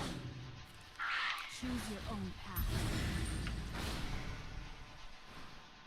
See you later, dumbass.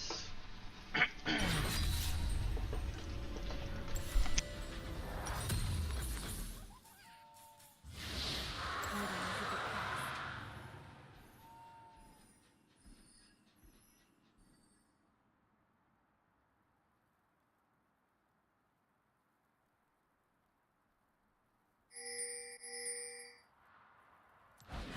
The sword mirrors its owner.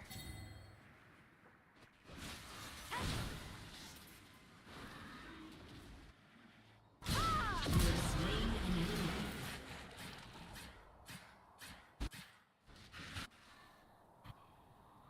So long I've wandered.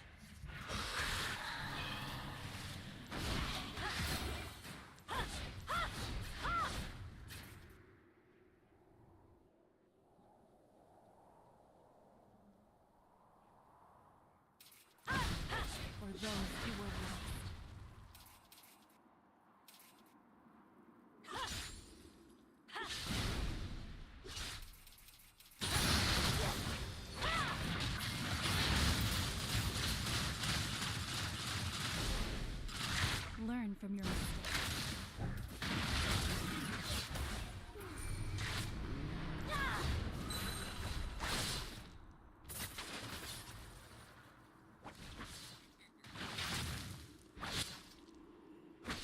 To serve the greater good.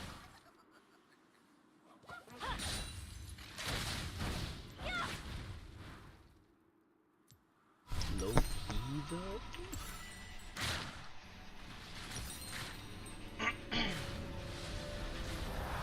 What conflict awaits?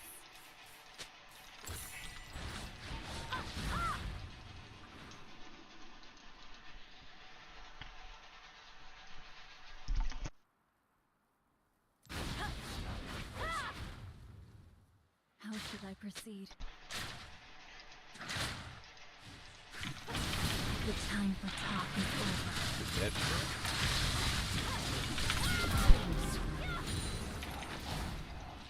You are not surviving that one, Chef.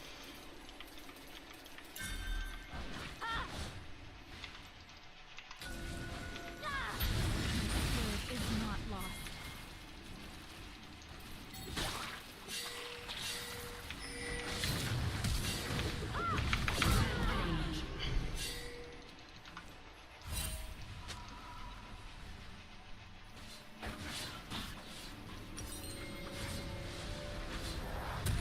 Choose your own path.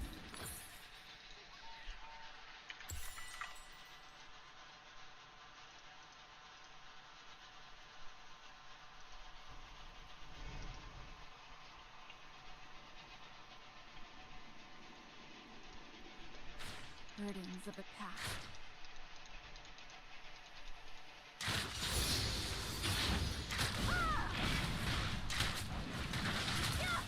Ouchies.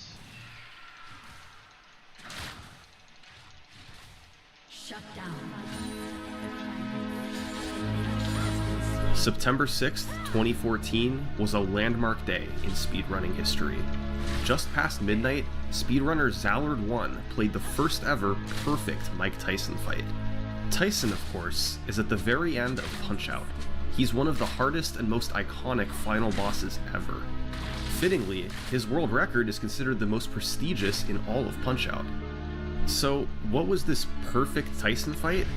Well, to beat Tyson in the first round, you have to land frame-perfect punches that deal extra damage. You have just 1/60th of a second to time them.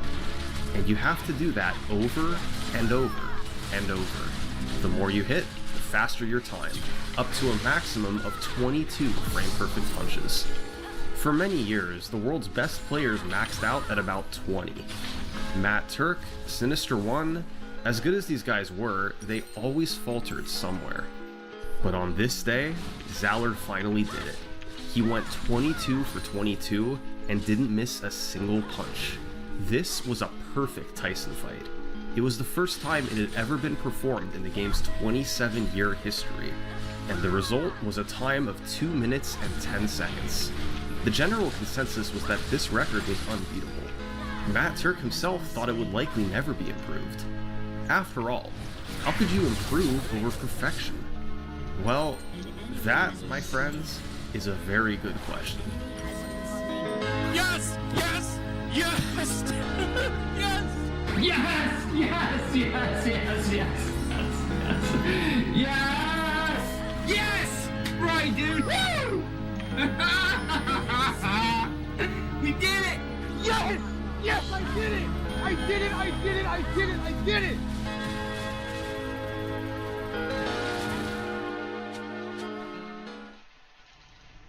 Hey again, Summoning Salt here. 6 months ago, I released the first entry in the Summoning Salt VHS collection. Thanks to all of you, it was a massive success. Salt.com and press View Full Details for the full description and pictures. Act fast. It's available for the next 3 weeks only, and just the first 5,000 are in blue. More videos are coming in the future, so if you want to build a full collection, don't miss out now. That's summoningsalt.com to continue or start your VHS collection today. Turret plating will soon fall. I still can't really process that this happened, to be honest. It's kind of unreal.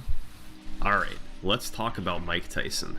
The fight is broken into 3 phases, one for each time you knock him down.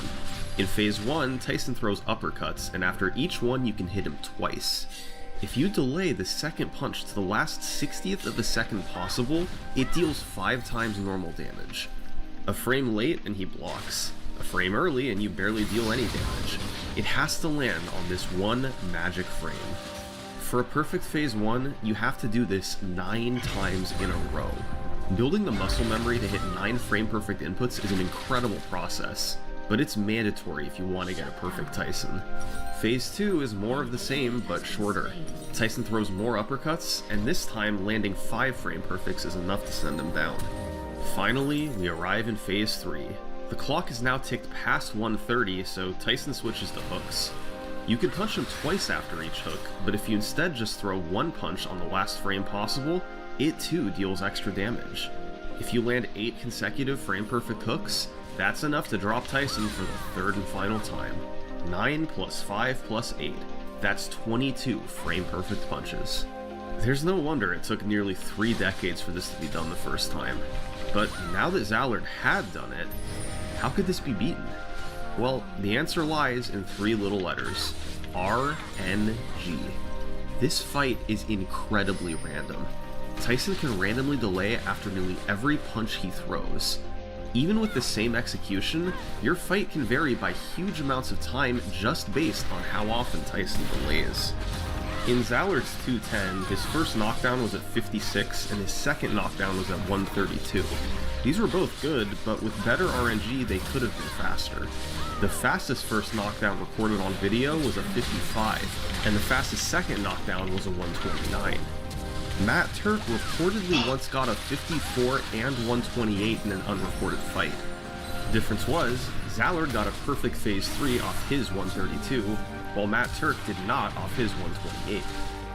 Phase 3 is the hardest part of the fight by far. In fact, this fight was the first time Zallard had ever achieved a perfect phase 3.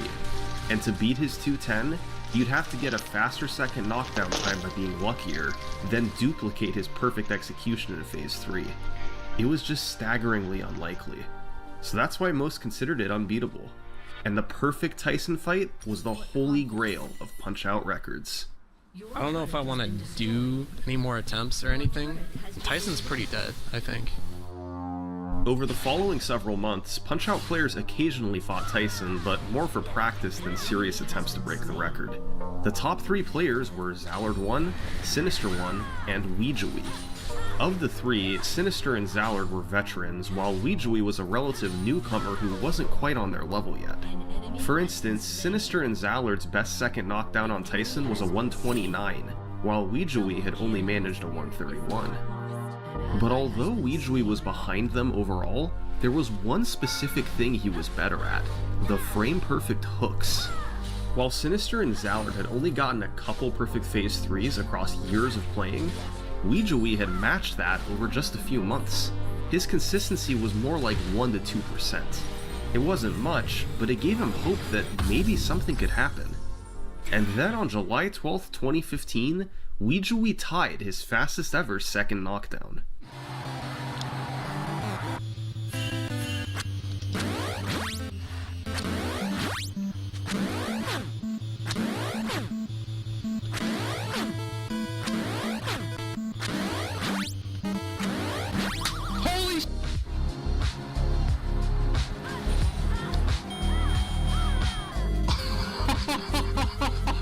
I can't believe that just happened.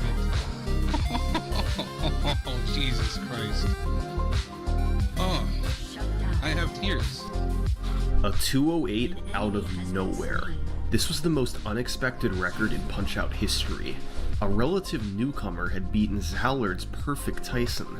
What's interesting is that Weejui was actually behind Zallard after phase 1, but he got amazing luck the rest of the way, saving 2 seconds in phase 2 and the second in phase 3. And most importantly, on an amazing pace, Weejui once again hit all 8 hooks. Zallard's 210 Tyson was supposed to last for years. Instead, it didn't even make it to the 1-year mark. So the attention turned back to Zallard. He'd finished one perfect fight before, perhaps he could do it again. But even if he did, it wasn't likely to be faster than a 2:08. To do so, he'd have to beat Weejui's second knockdown time. That meant getting a 129 or 130, an extremely fast pattern from Tyson that Zallard had only gotten a handful of times before. He'd have to get it again, then hit all 8 hooks in Phase 3. Within days, Zallard was back to doing Tyson attempts. Even if he didn't beat Weejui, getting another perfect fight would be huge. He started to build up his consistency again, and on July 16th, he managed to make it past Phase 2 with a 132 that now seemed a lot less impressive. 32, that sucks. But in this fight, he nearly hit all 8, only missing the final hook by being a single frame late. That's so... This would have been a 209, not beating Weejui, but coming close. Zallard began to feel like his second perfect fight was right around the corner. And then, 3 days later, this happened.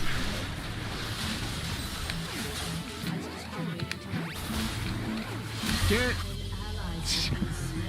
A 54 Phase 1. This had only been done twice before, once by Matt Turk years ago, and once by Zallard about a year ago offline. This was just the third 54 ever achieved, and the first one on video.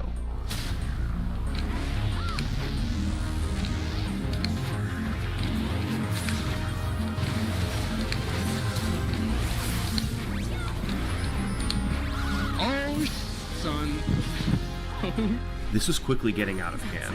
There'd only ever been one other 128-second knockdown, Matt Turk back in 2007. Now 8 years later, it had happened again. Zallard had only a few seconds to think. He'd only have one shot at this. Hitting all 8 hooks right now was almost unfathomable, but Zallard had to try.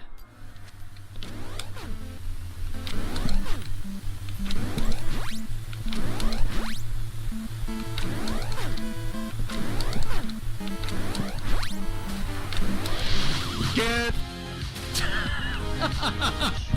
You gotta be kidding, dude. 955, 207. This was unbelievable. On his fastest pace ever, Zallard clutched up and hit all 8 hooks, getting the record back with a 207. Weejui's record only lasted for a week. The only bad part of this fight was that Zallard got a very slow Phase 3 pattern. Tyson delayed between nearly every hook he threw. It led to a 39-second Phase 3 versus Weejui's 37-second phase, but the rest of the fight was so fast that it didn't matter.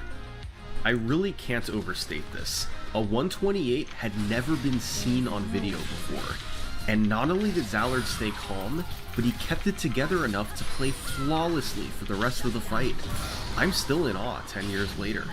Zallard was very clearly the best Punch-Out player on Earth. To beat this run, you'd need to get close to this 128-second knockdown, then get luckier in Phase 3, all while not missing a frame-perfect input the entire time. The odds of anybody else doing that was super low. But still, the Tyson record was popular enough that other players were going to try. Weejui occasionally threw attempts at Tyson over the rest of 2015. Being the only other player in the world with a perfect fight, he at least had a shot at beating it. The problem was that even when he did make it to Phase 3, he very rarely hit all 8 hooks, always either getting blocked or being early somewhere. That's what's a bit misleading about the 210, the 208, and the 207. All you see is the end result, a perfect Phase 3. But for each perfect phase, there were dozens and dozens and dozens of misses. It was so hard to hit all 8 hooks. You may have noticed a sequence of dodges before the first hook. This is a buffer that Zallard developed that helps consistently land the first hook. But for the remaining 7, you're on your own. Unlike uppercuts, there's no consistent rhythm or timing you can use to help you. It's just a 1/60th of a second window that you have to pick out after every hook that Tyson throws. One error, and the attempt is thrown in the garbage. And that's why Zallard's 207 was so miraculous. He actually hit all 8 on that amazing pace.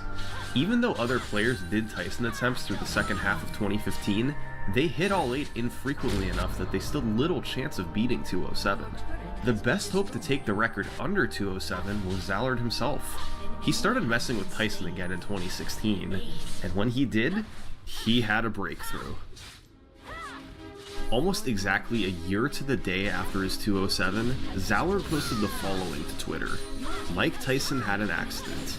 Linked was a video of Zallard beating Tyson in 206. This fight was kind of like the inverse of his previous record. Tyson's pattern was slower through Phase 2 with a 129, but he got a very fast Phase 3 pattern to make up for it. Once again, Zallard hit all 8 hooks under pressure to close out the fight. And then a few hours later, he posted this. 2 206s in one day. This second one came off a slightly higher 129, but had an even faster Phase 3 pattern. The man hadn't played Tyson in a year, and in a single day, he beat the world record twice. There was nobody else on Zallard's level. But this created a bit of a conundrum. The world record was now tied between these two 206s. Which one was actually faster? Well, for most fights in Punch-Out, the game gives you a decimal for more precision once the fight is complete. There are 7 increments for this decimal: 0.00, 0.25, 0.48, 0.61, 0.82, 0.97, and 0.99. If the fight lands in the first few frames of a second, it'll spit out 0.00. If it lands in the next few frames, it'll say 0.25, and so on. The problem is that the Tyson fight never gives you these decimals. Instead of the post-fight screen, the end credits roll. But in 2014, a man named OmniGamer created a solution: the Tyson Finder. This is a tool where you enter frame data about your Tyson fight, and it frame counts it for you, telling you what decimal you would have gotten had there been a post-fight screen. Zallard entered his frame data for these two 206s. The first was a 206.97, and the second was a 206.82. It was only 1 frame faster, but enough to take it to the next increment. So, 2 world records in one day for Zallard. His record streak was intimidating. Although Weijui briefly snatched the world record from him last year, it only lasted a week, and now Zallard was taking it to new heights. Sinister One had never managed a perfect Tyson. Weijui only had the one, but he couldn't replicate it. Zallard now had 5 perfect fights, and counting. The community watched with bated breath to see what he'd do next. But then all of a sudden, a wrench was thrown into the works when a 3rd player pulled off a perfect Tyson fight. Someone fairly new who was making a push for the world record. That player's name was Summit Assault.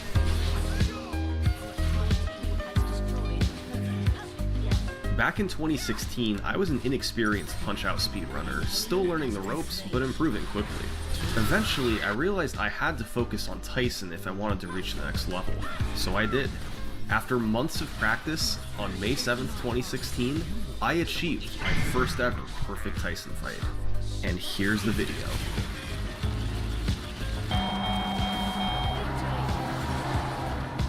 Yeah, I was an idiot and wasn't recording despite having a tape loaded in my VCR.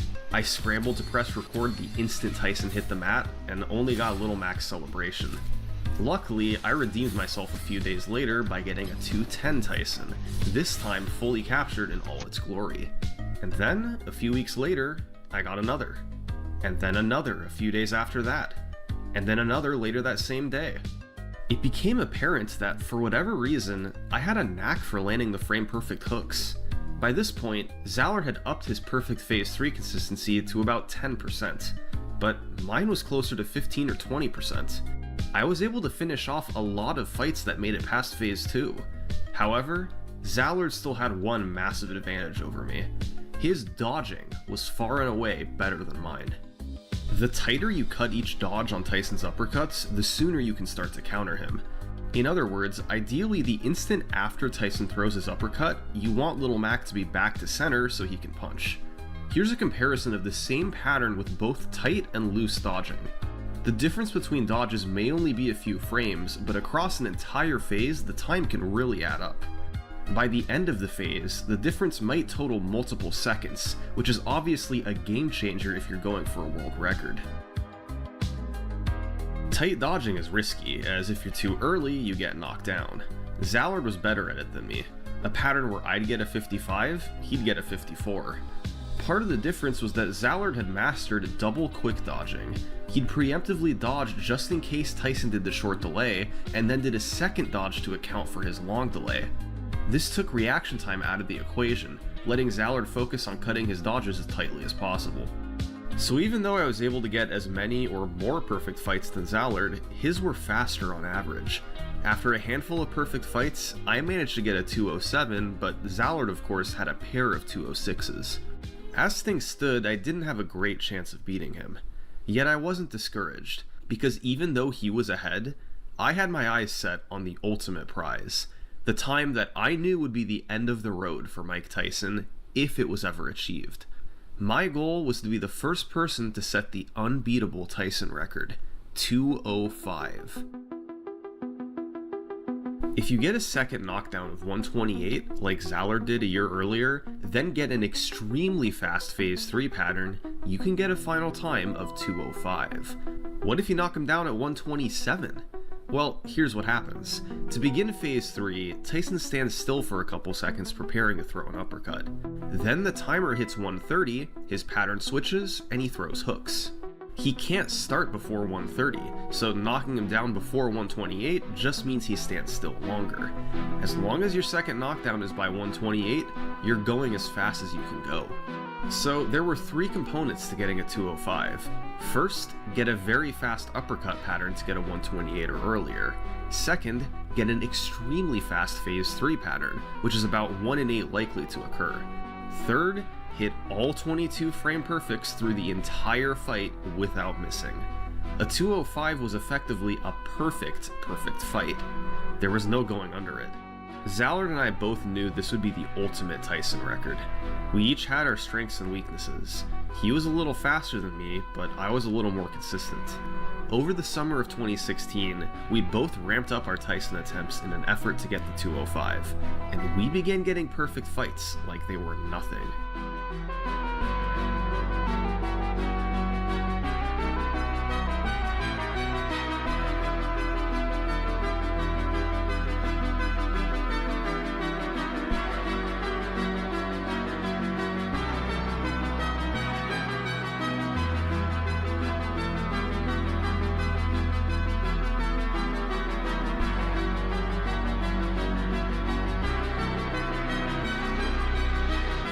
By the end of August, Zallard and I had achieved a total of 66 perfect fights.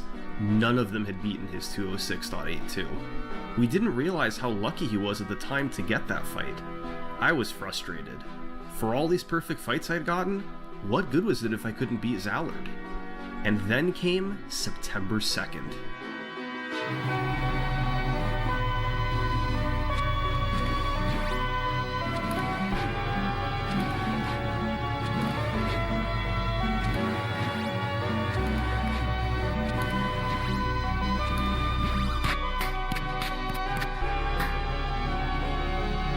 Holy cow. On my 44th perfect fight, I finally got a 206, and it was a new world record. Although my recording setup at the time didn't work with the Tyson Finder, it most likely beat Zallard by 4 or 5 frames, some sort of mid-206. But what I was most proud of was my execution. I'd mastered the double quick dodge, and I was cutting things fairly tight. Even though this wasn't the 205, I felt that the fight showed my improvements, and that a 206 had been a long time coming. But what I wasn't expecting was what happened next. Let's just say, that day ended up being quite significant for me.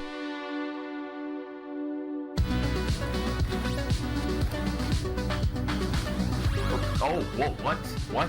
What? Oh, what? What? What?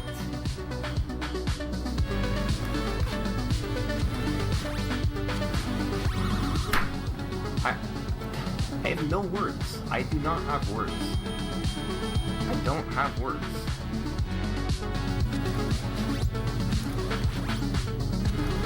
Yep, 206. Just another one. You know, no big deal. My first 43 perfect fights were all 207 or above. The next 4 in a row were 206s, all on the same day. Clearly, there'd been some sort of breakthrough here. Of the four, the fastest was likely the third one, and it was probably a 206.25, but again, there's no certainty since my recording setup was bad. Either way, we were now just frames from the 205, and I was more confident than ever.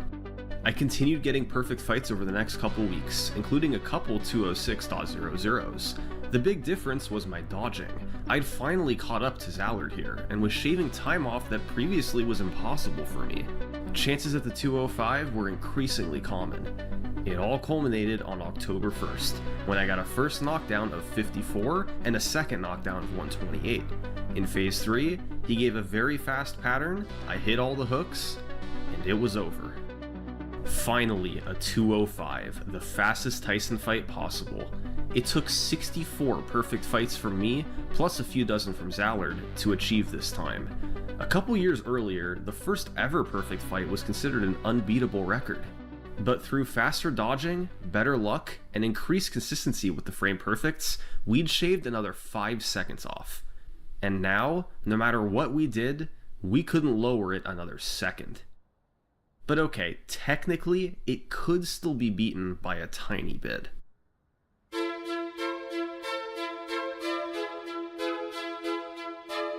Tyson gave an extremely fast Phase 3 pattern, but at the very end he did an 8-frame delay.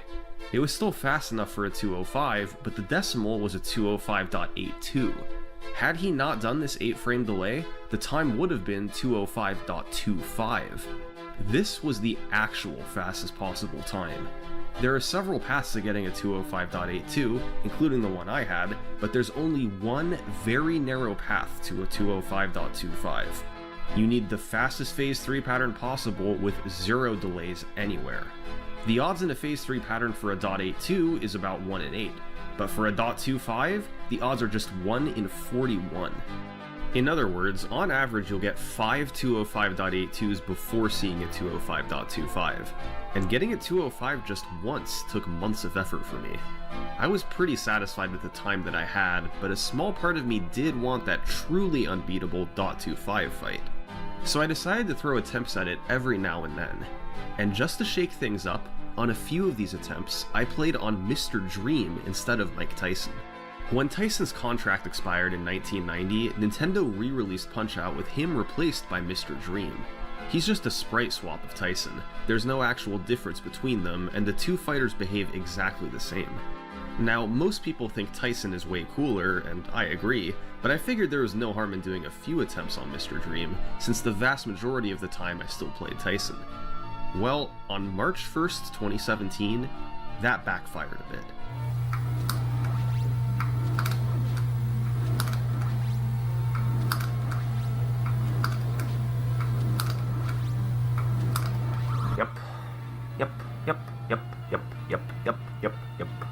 Yep.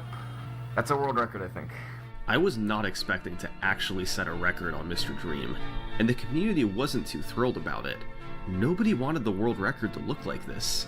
But fortunately, this wasn't the end of the road. This fight got the 1 in 41 Phase 3 pattern, but it was off a low 129 instead of a 128. It was definitely a new world record, but likely a 205.61, not a 205.25. There was still a chance to redeem myself. I had to make sure the .25 was on Tyson. So I kept playing off and on through 2017 and early 2018, but the 205.25 never showed up.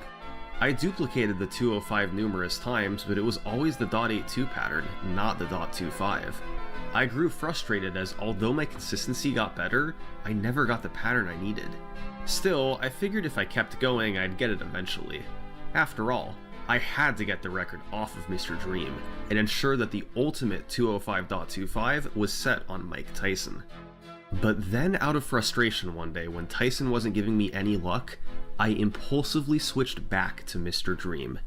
And a half hour later, this happened.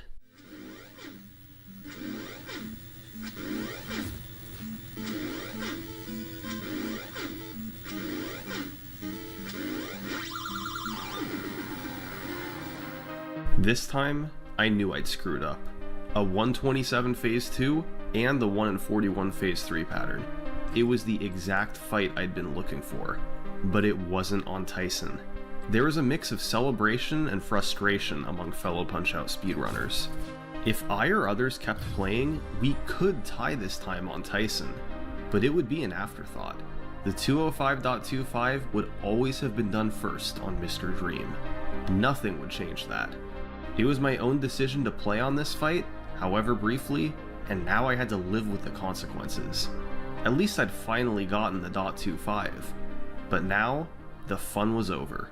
This was the end of the road. The time I'd been chasing for 2 years. And it was officially perfect. But hey, you're smart. You know that's not the title of this video. And you're probably well aware I've been lying to you for the past half hour. The 205.25 was perfect in a way, but there's one extremely difficult thing you can do to beat it by a mile. It's time to talk about the Phase 3 uppercut.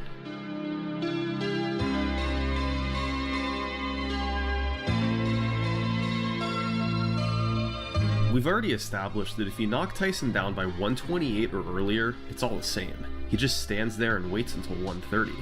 But what if we go way earlier? Well, if you knock Tyson down by a mid 125 or better, his move timer advances enough to throw an uppercut before 130. This lets you deal extra damage, and you ultimately only have to land 6 frame perfect hooks after instead of 8.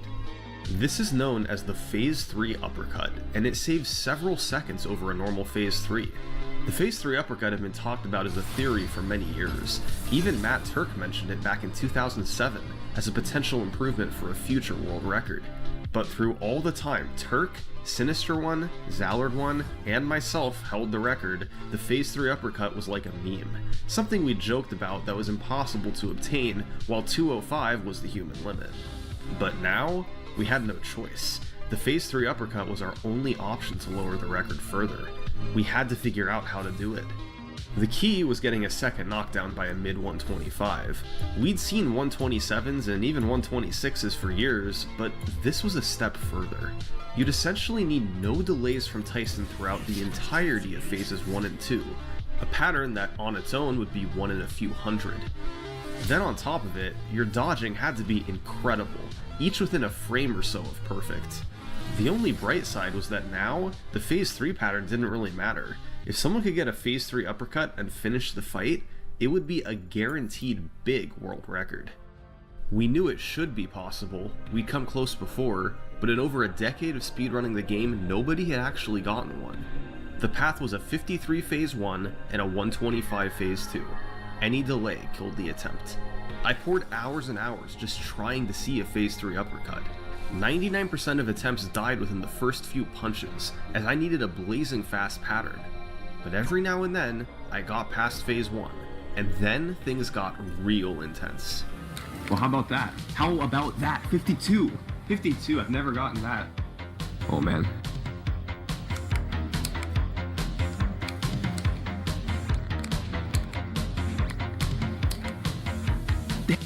Oh my god, that was it! Dude! On this attempt, I lost the very last coin toss of Phase 2. He was 50-50 likely to delay here. Had he not delayed, it would have been a Phase 3 uppercut. As the months went by, this became a common theme. When I made it deep, he delayed at the last moment. And if he somehow didn't, then I usually threw it away myself. I hate myself, that was it. Here, I missed the second to last punch early, which wastes 7 frames. It led to a high 125 instead of a mid 125, and I missed the Phase 3 uppercut by frames. But at least I was getting close, and once I got it to all line up, I'd then have to execute under the most pressure of my life. I'd have just one chance to land a frame perfect uppercut and 6 frame perfect hooks. If I missed, it might take weeks, months, or even years to see another Phase 3 uppercut. My consistency at a perfect Phase 3 was about 30%, but I was really hoping to clutch it out, even under the enormous pressure. And then, on July 9th, 2018, it was suddenly go time.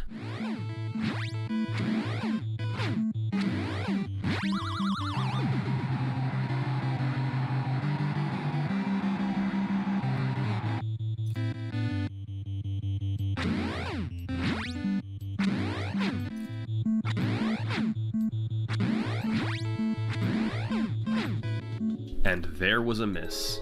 Well, I guess it could have gone worse. I hit the frame perfect uppercut, hit the first 3 hooks, but I was early on the 4th hook, meaning I hit him twice for less damage instead of once. Honestly though, I wasn't too upset. It was so hard spending hours and hours fighting Tyson with nothing exciting, then all of a sudden you're under insane pressure with very little warning. I kind of figured I'd mess up the first time I made it there. My focus now was getting there again. Since I'd seen it once, now I could be just a little bit calmer. Maybe on my next chance, I'd be able to lock in and hit all the frame perfects. I played Tyson off and on through the rest of 2018. And then in January, the second ever Phase 3 uppercut was achieved, but it wasn't by me.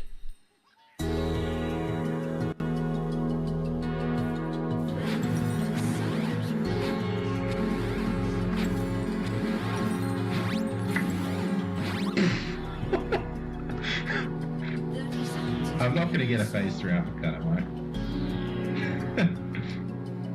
Well, let's assume we are. Let's just assume we are.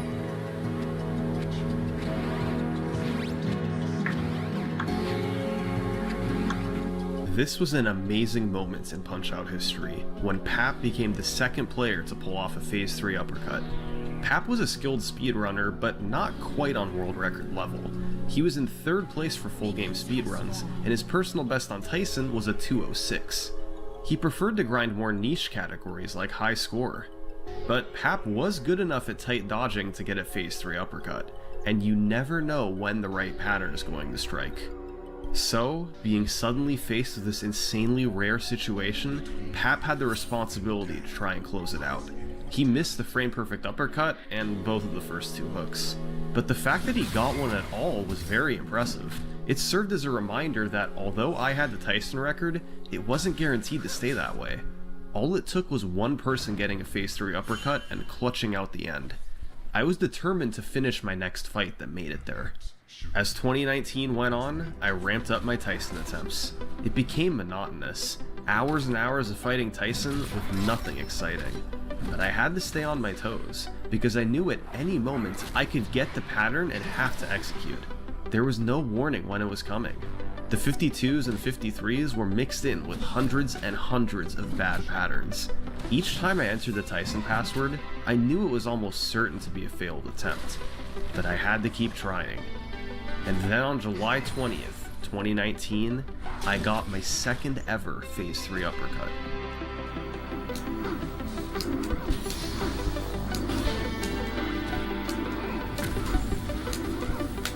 Oh my god, I might have just done that with 2 8-frame delays. Holy okay, this is happening.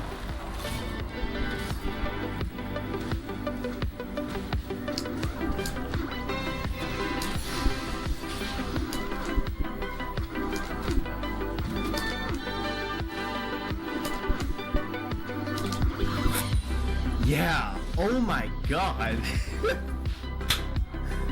Oh my god, where did that come from, man?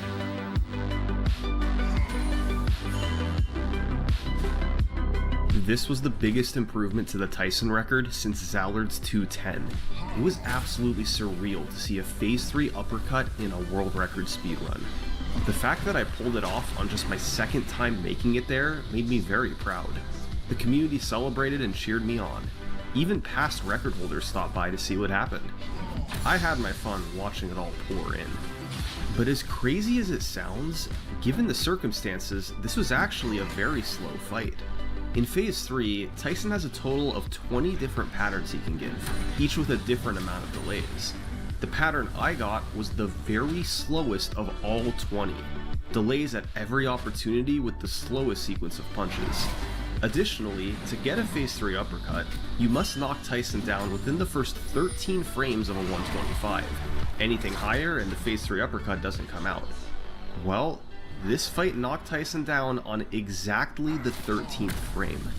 So, it was the latest possible Phase 3 uppercut, combined with the slowest Phase 3 pattern. And the result was a 2:03.00 time on the first frame of the increment.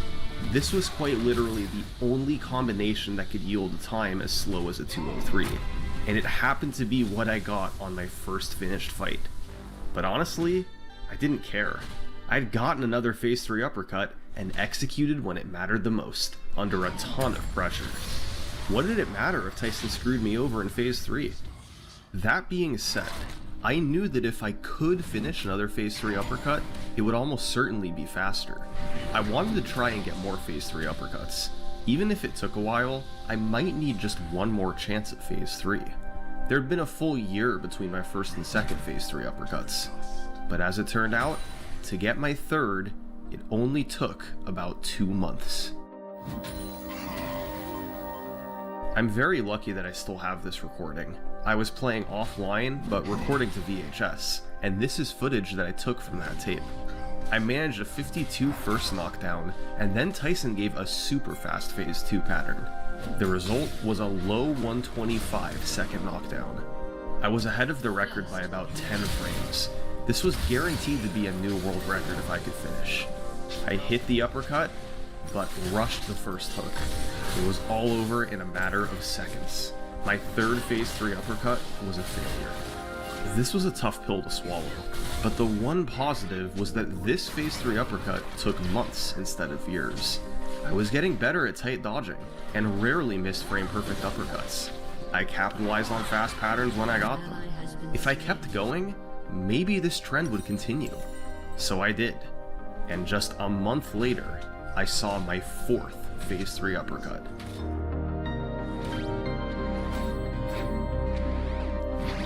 Okay, that just happened.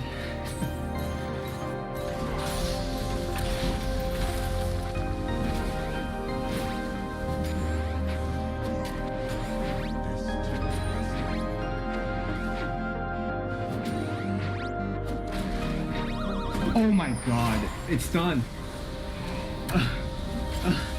What? Oh my god. Oh my god. Oh my god. The 203 was a good first step, but this 201 was actually a really solid phase 3 uppercut time. My pace was a bit quicker after phase 2, and then the phase 3 pattern I got was much better. 30 frames faster in fact, which was above average luck. The frame counted final time was 201.48.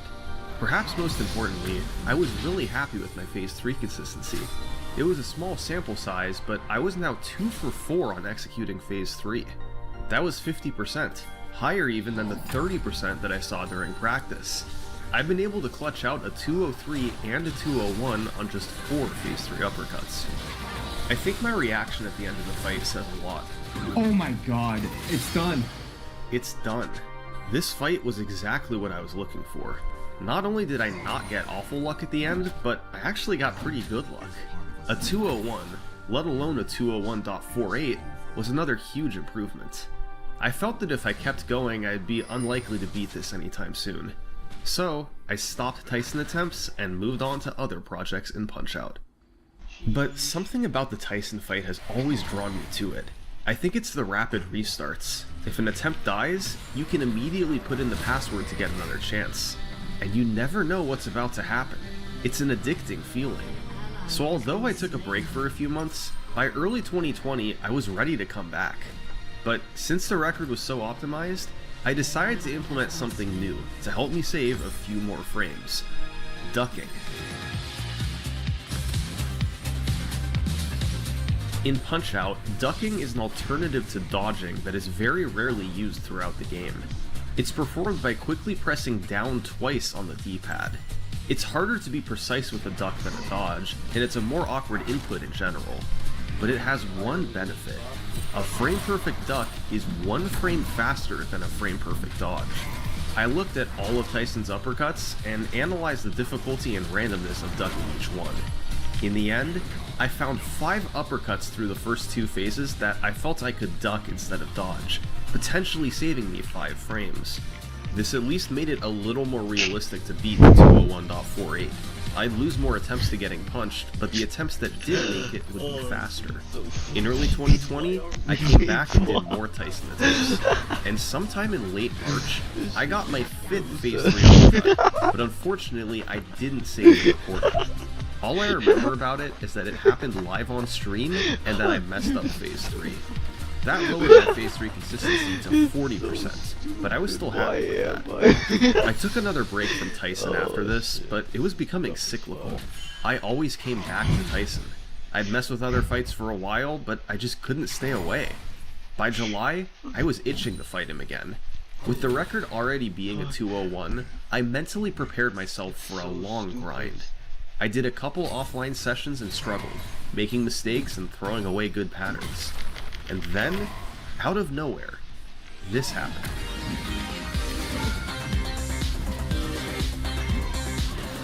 This was achieved offline, but I was recording to VHS, so we have footage of the first ever 2 flat on Mike Tyson.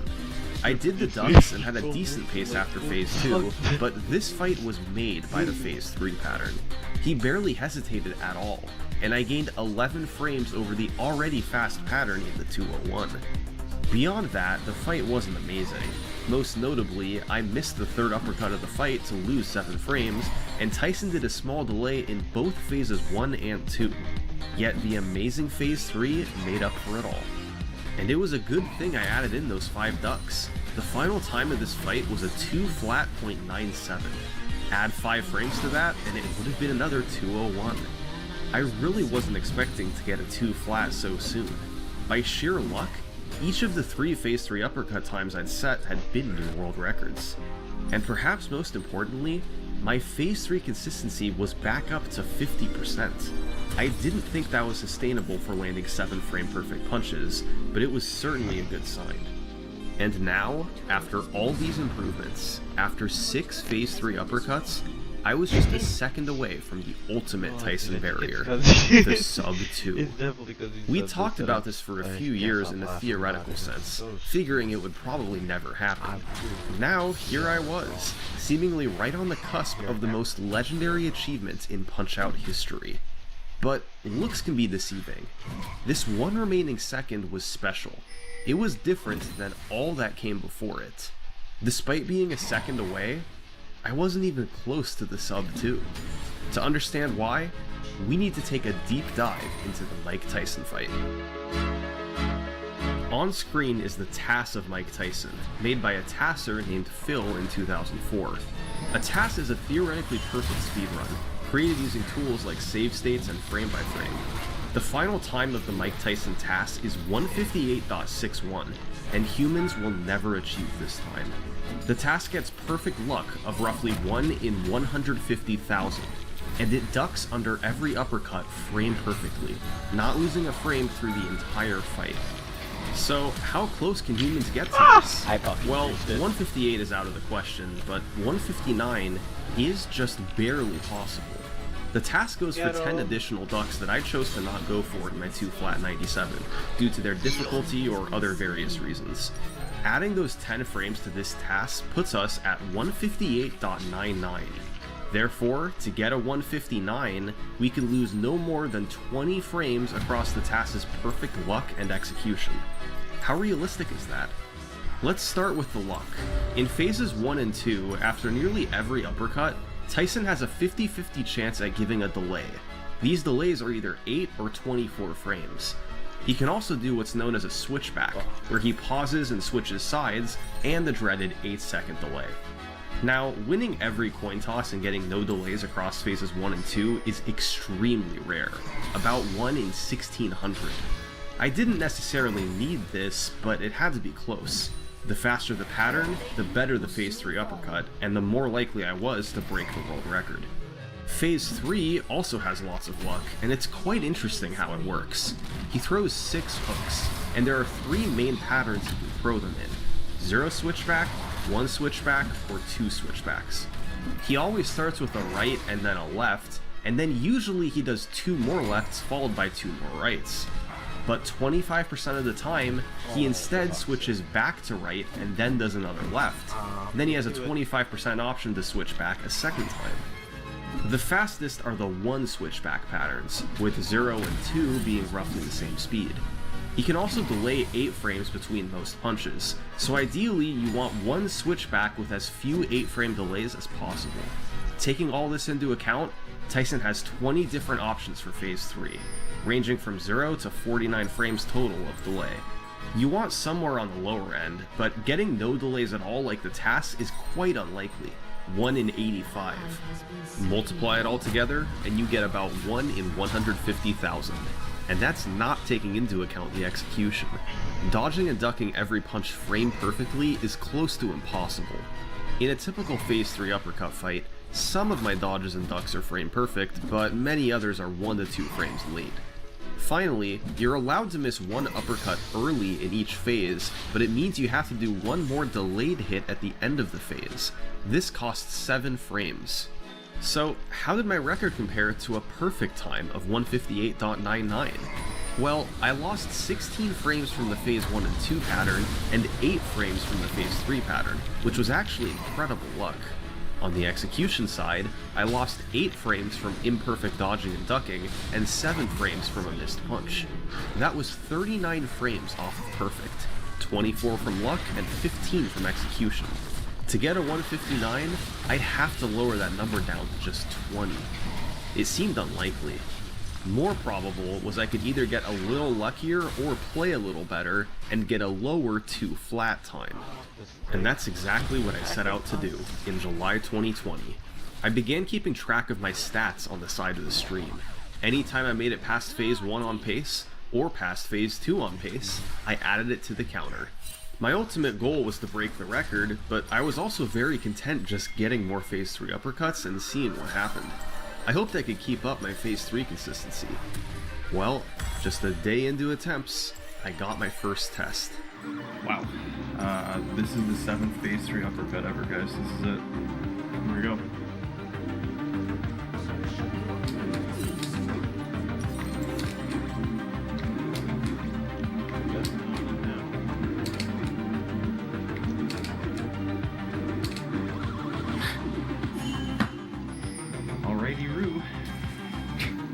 This was my first finished fight that did not result in a world record, but I was now 4 for 7 on my Phase 3s.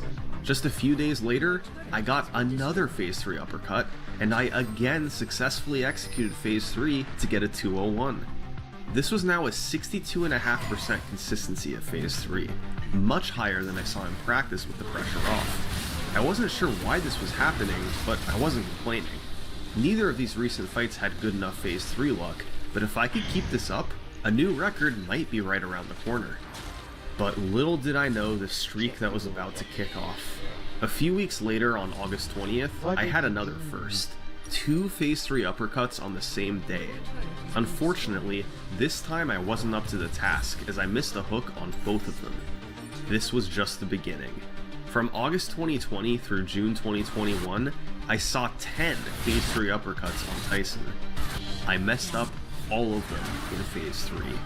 It started as legitimate mistakes. I rushed the uppercut, I was late on the hook, whatever. But after a few in a row, it had entirely become a mental block. Every time I made it to Phase 3, I desperately wanted to end the streak, which just made it harder. My Phase 3 consistency, once at 63%, gradually fell further and further. Finally, on June 2nd, I ended the streak by hitting all 6 hooks off a 125, getting another 201.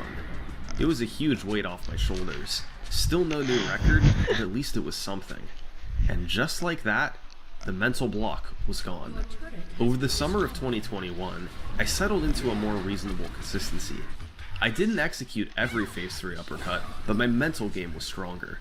I racked up a number of 201s, as well as a 202 and a 2 flat .99 that missed world record by 1 frame. Then on July 31st, 2021, I got a low 53 Phase 1 that suddenly turned into this.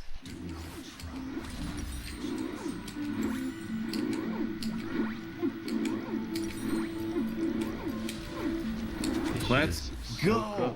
Alright, dude, 124.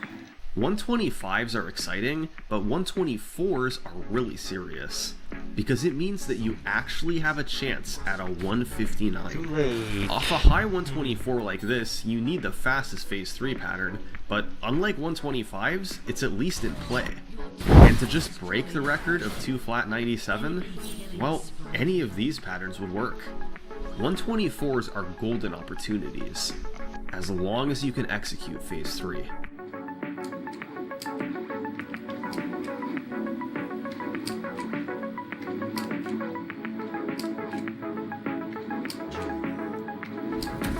Yes! Oh my god. What is it, dude? What the heck is that? He didn't switch back, but he was really fast. That might be a record. At long last, I seemed to have a new record. I didn't know the exact time, but I had a good feeling. Zallard in the chat certainly thought it was fast enough. I quickly went to frame count the fight. I was hoping for a 2-flat.61, but even a 2-flat.82 would be great. I typed in the frame data, pressed enter, and it was just a 2-flat.97. Technically, it was one frame faster than my previous 2-flat.97, so I guess Zallard had a good eye. But it was pretty disappointing that it didn't even reach the next increment. Compared to the last record, my execution was far better, as I lost only 5 frames from dodging and ducking and didn't miss a punch. But Tyson's uppercut pattern was comparable, and the phase 3 pattern, while still decent, was significantly worse. After more than a year of fighting Tyson, and 13 completed phase 3 uppercut fights, all I had to show for it was a